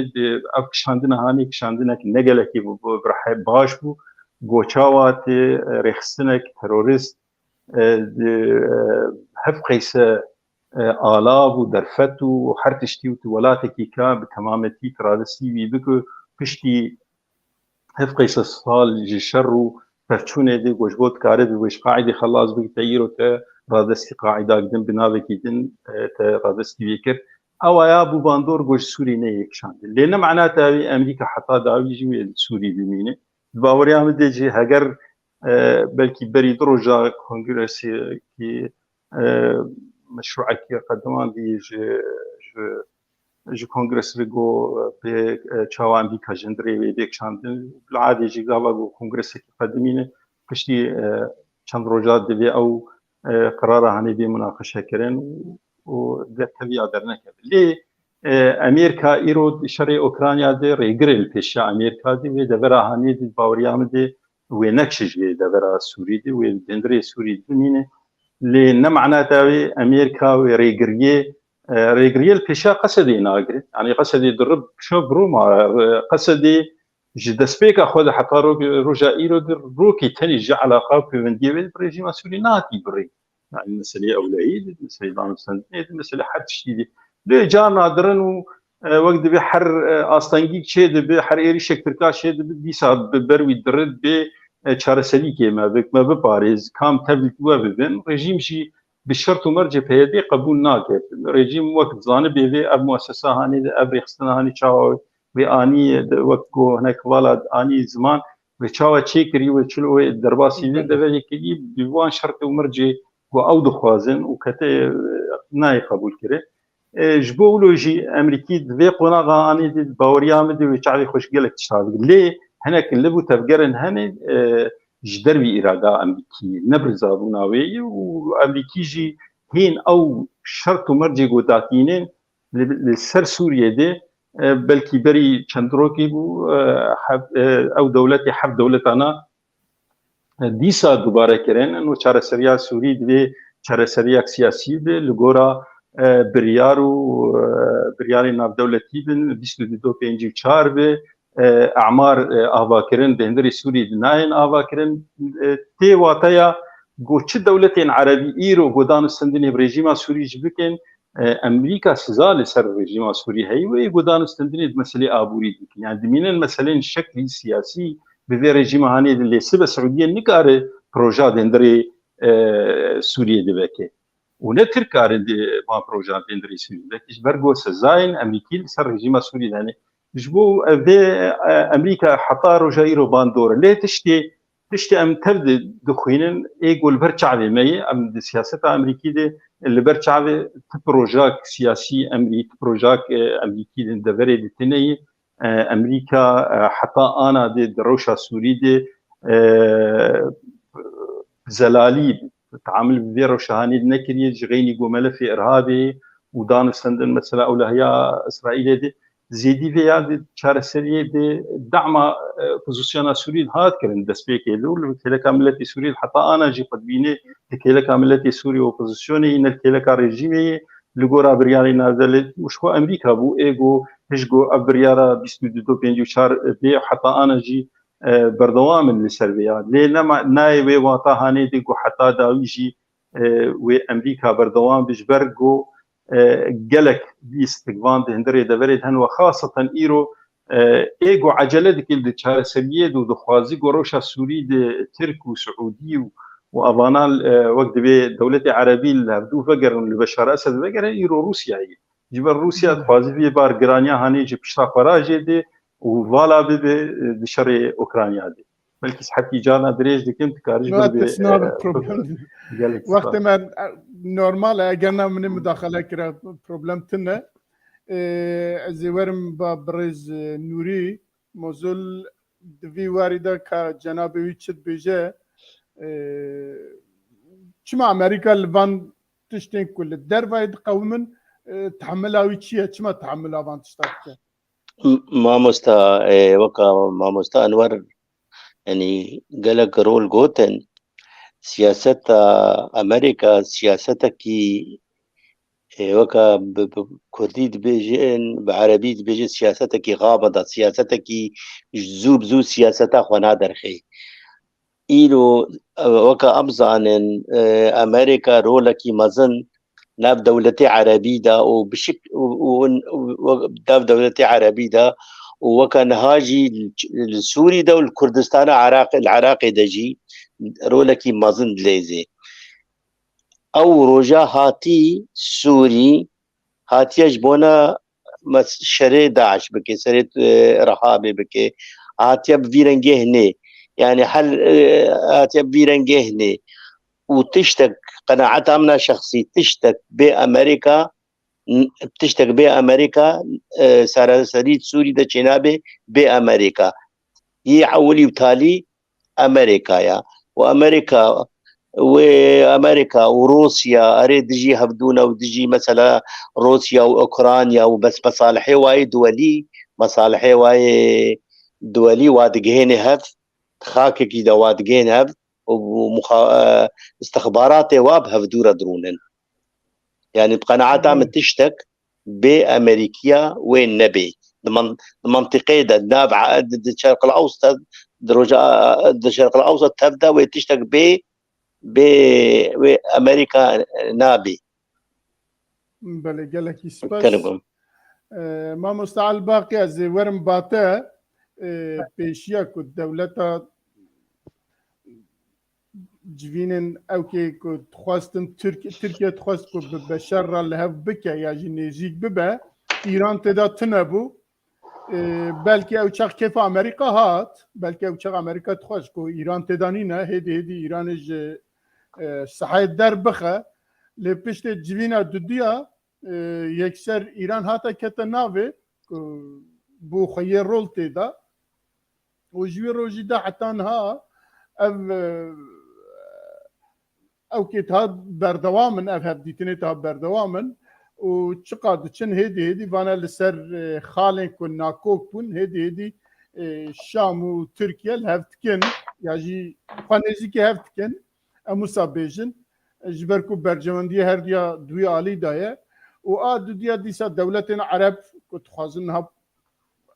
او كيدن شي ببا حول كيدن ددن لقال الصين وهر روسيا جيتيدا جهرتنا كيدن دكن كم مداخله برجواندين سياسة أمريكا مداخله ويا وأمريكا جحتان هاي يكسر ياجي روبرو ياجي أشكره تبر سواكي وساكو أم بزانم بيجن أم بكاربن بيجن ها بنر أفانا وهاكنش برويجي أمريكا في برتكي نشاندا حتى أنا تشتاق وساتنا سبب ويتشيا بديتناتا سبب سياسة أمريكية يعني سياستك برفرية ونا وك عربا بيجون وقلكي قربن يكسر بريارة خد دينا أو الذي من يدنره داوية أنجام ماوي تشيه ويتشاخي كاره يكسر درباز به أبخوا يعني وقو بيانم قلت سياسة بايدن يعني سياستك لعواز دهري بيده تايبت سوري ده يرو تركيا ودر فتي دبينه گونیزیکی رژیم ببه برجواندی خود پیک بینه وکی دیجی روسیا پی رازی دبه لیبله امریکا الویداوی های بولخوا گونا اتشنا قده گر سوریا و رژیم سوری و ترکی الهف ورن بتک برجواندی روسیا ده از وی مسئله قبول ناکم وکی دیجی و هر دو بگین هف لسر حساب ام برجواندی حسده و یرو حسده جمر لازمه او شر داعش دکه شر داعش دكش بربيهاوي از به مسألة زوزو پشتبانيا ويناكن جو تركيا وريجيما بشار الأسد لهفورد أو بخوا لديمن نره بس أقعد بقى خالا داوي وأنجوما أنجامك جي دركبه بيشاخي ويكارب باش راوستينه وتجاري لتركيا نره نوك أريد اندامك دناتو ديه وهبال بند أمريكاي أو بخوا تركيا تخوازر رولا أمريكا لوي هريمي بليزه لبلي أمريكا ودرفتي نادو تركيا أف درباري مثلا نزيقبونا تركيا وريجيمي مثلا نزيقبونا عربا بريجيمي أمريكا ويرو جسيناتورك بنابي لينسي جراهام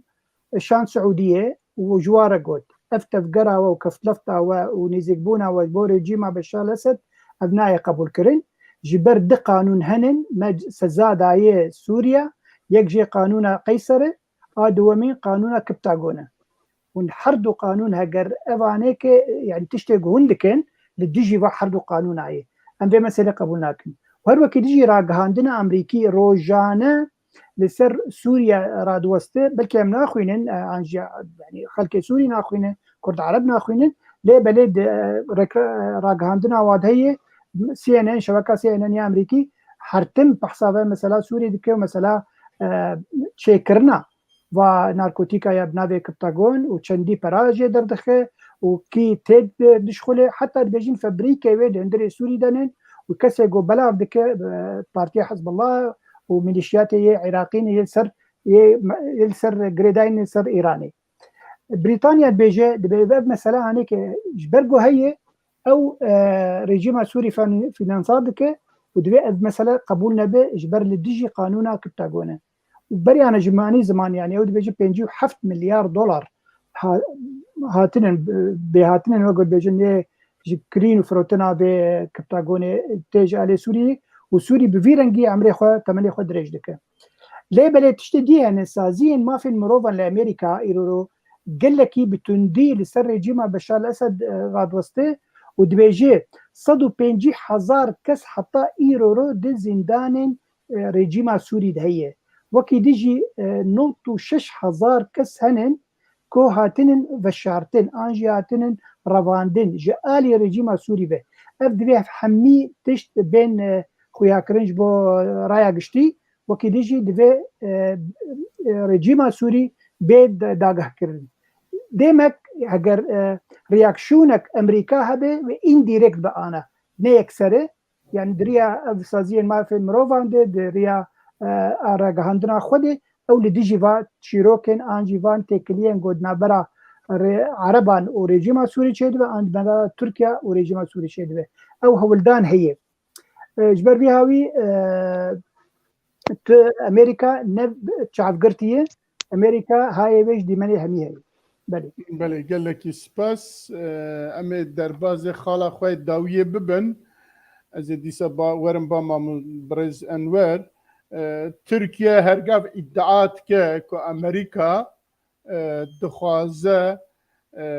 li ser sînorê wî ya jî sînorên bêjin di Rojavayê Kurdistanê seranser dewletekî terorî çê bike ev çiqasa rast e gelo Tirkiye bixwe bi vîya bawer dike ku Amerîka tiştek wisa dixwaze bike û ya jî derfeta siyaseta dinyayê rê dide ku ji seranserê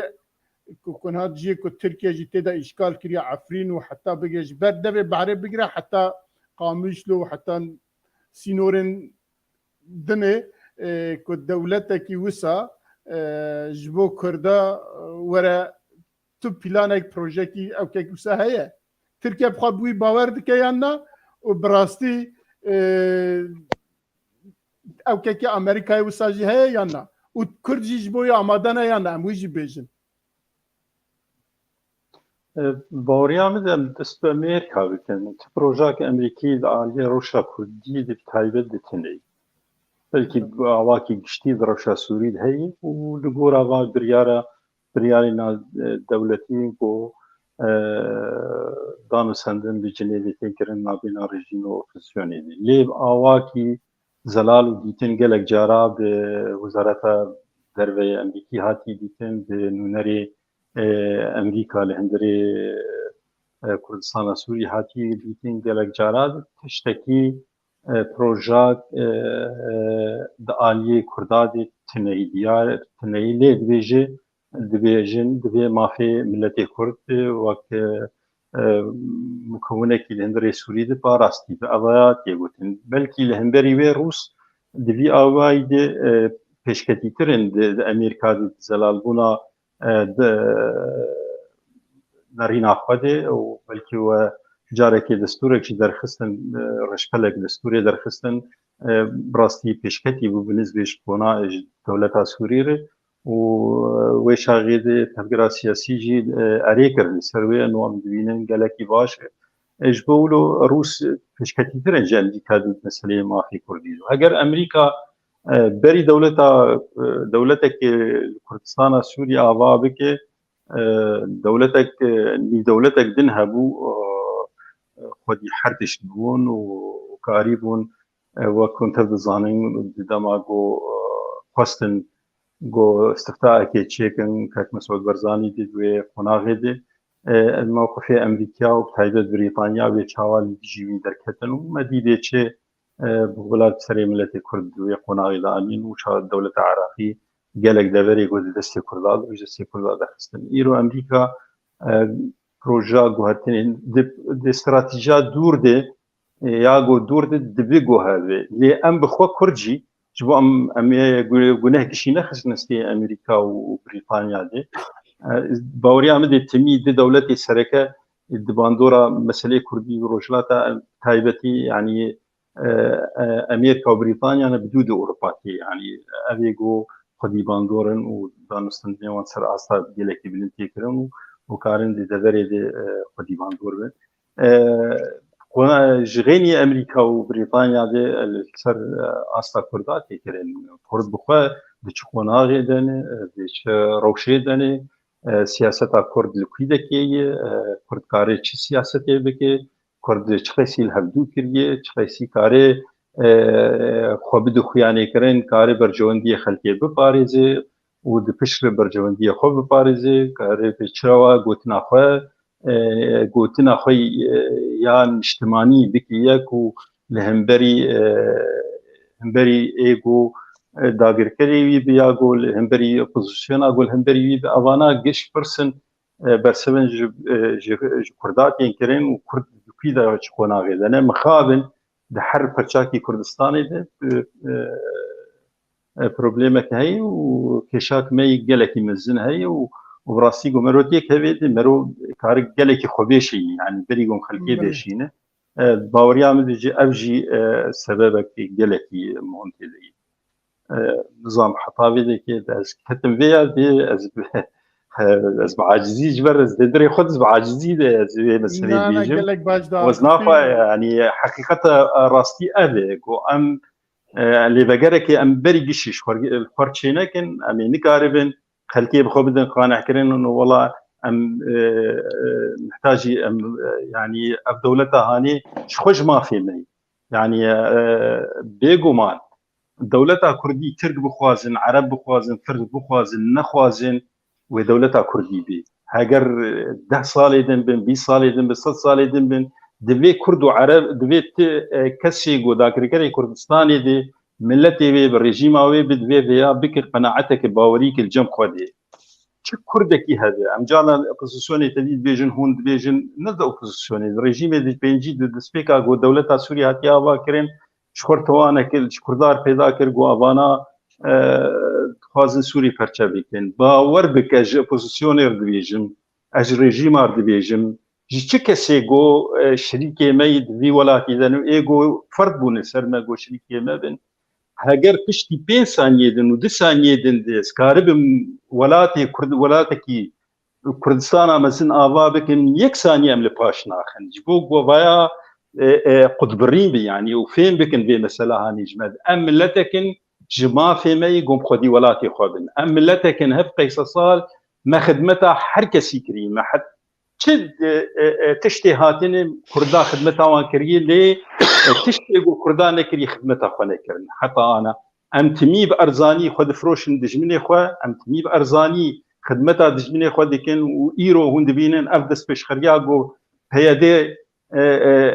راگهان دیه هگر کو خو ارزانی نفرت با رژیم سوری دی و افتشتانا برحتی بری البردستوان بانا و بسقفکی گلکی بلند ما في ملت كرديت وزلال با روشا كردستان سوري تيت زلال با هر تشتي جو كردا دا خوازي كردا تيت زلال با ونقطه حري جرينجي او جو دورا كردي و ببا دورا اپوزیسیون سوری و ایرو اپوزیسیون سوری گیش بن کنترل ملت کردوانا و دنام دیرا تفکر سیاسی کردی لباجبر مجدسته که ده مخوند گو رژیم سوری ملت کردانی آلی کی دو پیرناکه به سراعی ده یعنی لسر کاغتا که منتوا ده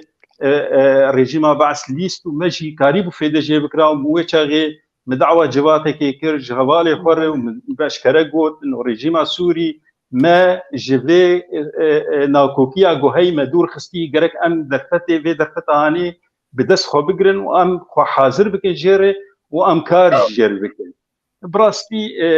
شبو اجازه بگرم پر ساعتين دولتا ترکی دبیجی و دولتا تروری الکیلک ام آوا بکه هر وها روسیا جید بیجه امریکا دولتا که لویده که آوا دکه اب گوتنانا پروپاگاندا نه پکه ترکی جمع گشا بهتر پکه ناز دکه و هگر گو دستی وید هندری پکیکی دیتنه به حتا داوی زانبی پکیکی چه فکر دو بو دوران کاخان دیبیجه پکیکا بری چو پکیکا ایرو پکیکا گو دستلاتداری و دولتی دی اواد وقتاوی درباز بوی و خلاص بوی ام ایرو پکیکا گو ام بی آب پاریزن و ام جواکا دموکراتی آوا بکن و آزادی اجری آوا بکن پکیکا گو ترکی و ناز دکه و زانبه تفاصیلی ویچی گلک سپاس ماموستا انور وقت مکه مایه از برز نوری مازوری جی بپرسم لسر وی مجاری که سببه که ترکیه دبیجه امریکا دخوازه لسر سینورن روژاوای کردستان و یا جی که سوریه چیه دولتا ترکیه و یک سینوره خود زانه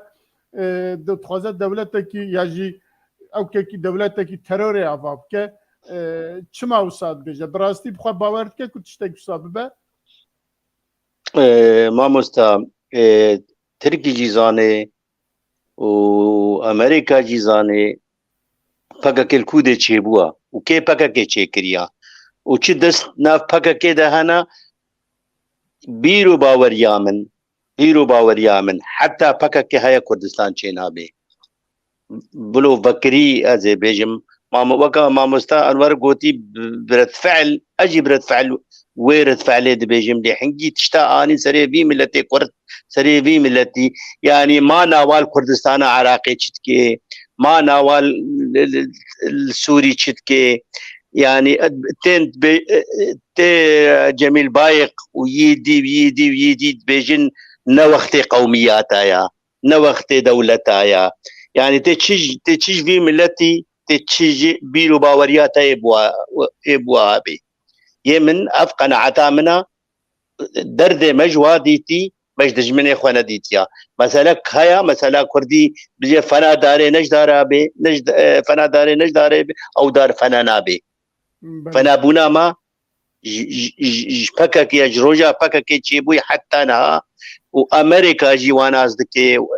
يعني ودولة اوروبي جيواناز كن حمو جيواناز كن بس سياسة دولتها يا مصالح دولتها يا نمستعد العسكري كي خبدن كشتن ام ملتي بلنغاز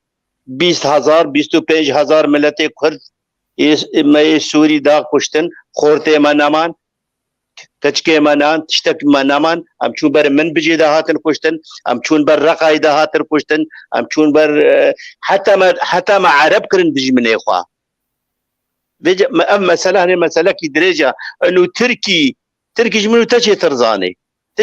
تشي ترزاني دولتا بيادة دولتا كردينا بي بس مسألة تركي جي تشيا الكودة مسألة كردي شيبه قبول ناكي كي دولتي ان شاء الله الفرنسا بحثا كردها بكن قبول ناكي بيجي زانبن دجمنا بله بريز نوري قال سباس ما مستعل باقي دو دقيقة هي بله بله حكمت حقيمة خوكك لا بله بێگومان مەسەلا تورکیا وەختا دەبێژی دەولەتێک تەرۆر سەر سینۆرێن بێ ئاواکرێن ئەو سیگنالێکە ددی دەولەتی عەرەبە هەگەر دەبێژە هەگەر هایە وەژمێ و سووریا تون نەبێ سووریا پەرچە ببێ یعنی ئەvێ سیگنالی ددە عەرەبە وەکی دێ سیگنالی ددێت ئێرانێکی بخوا ئەنو هەگەر مەدەرفەت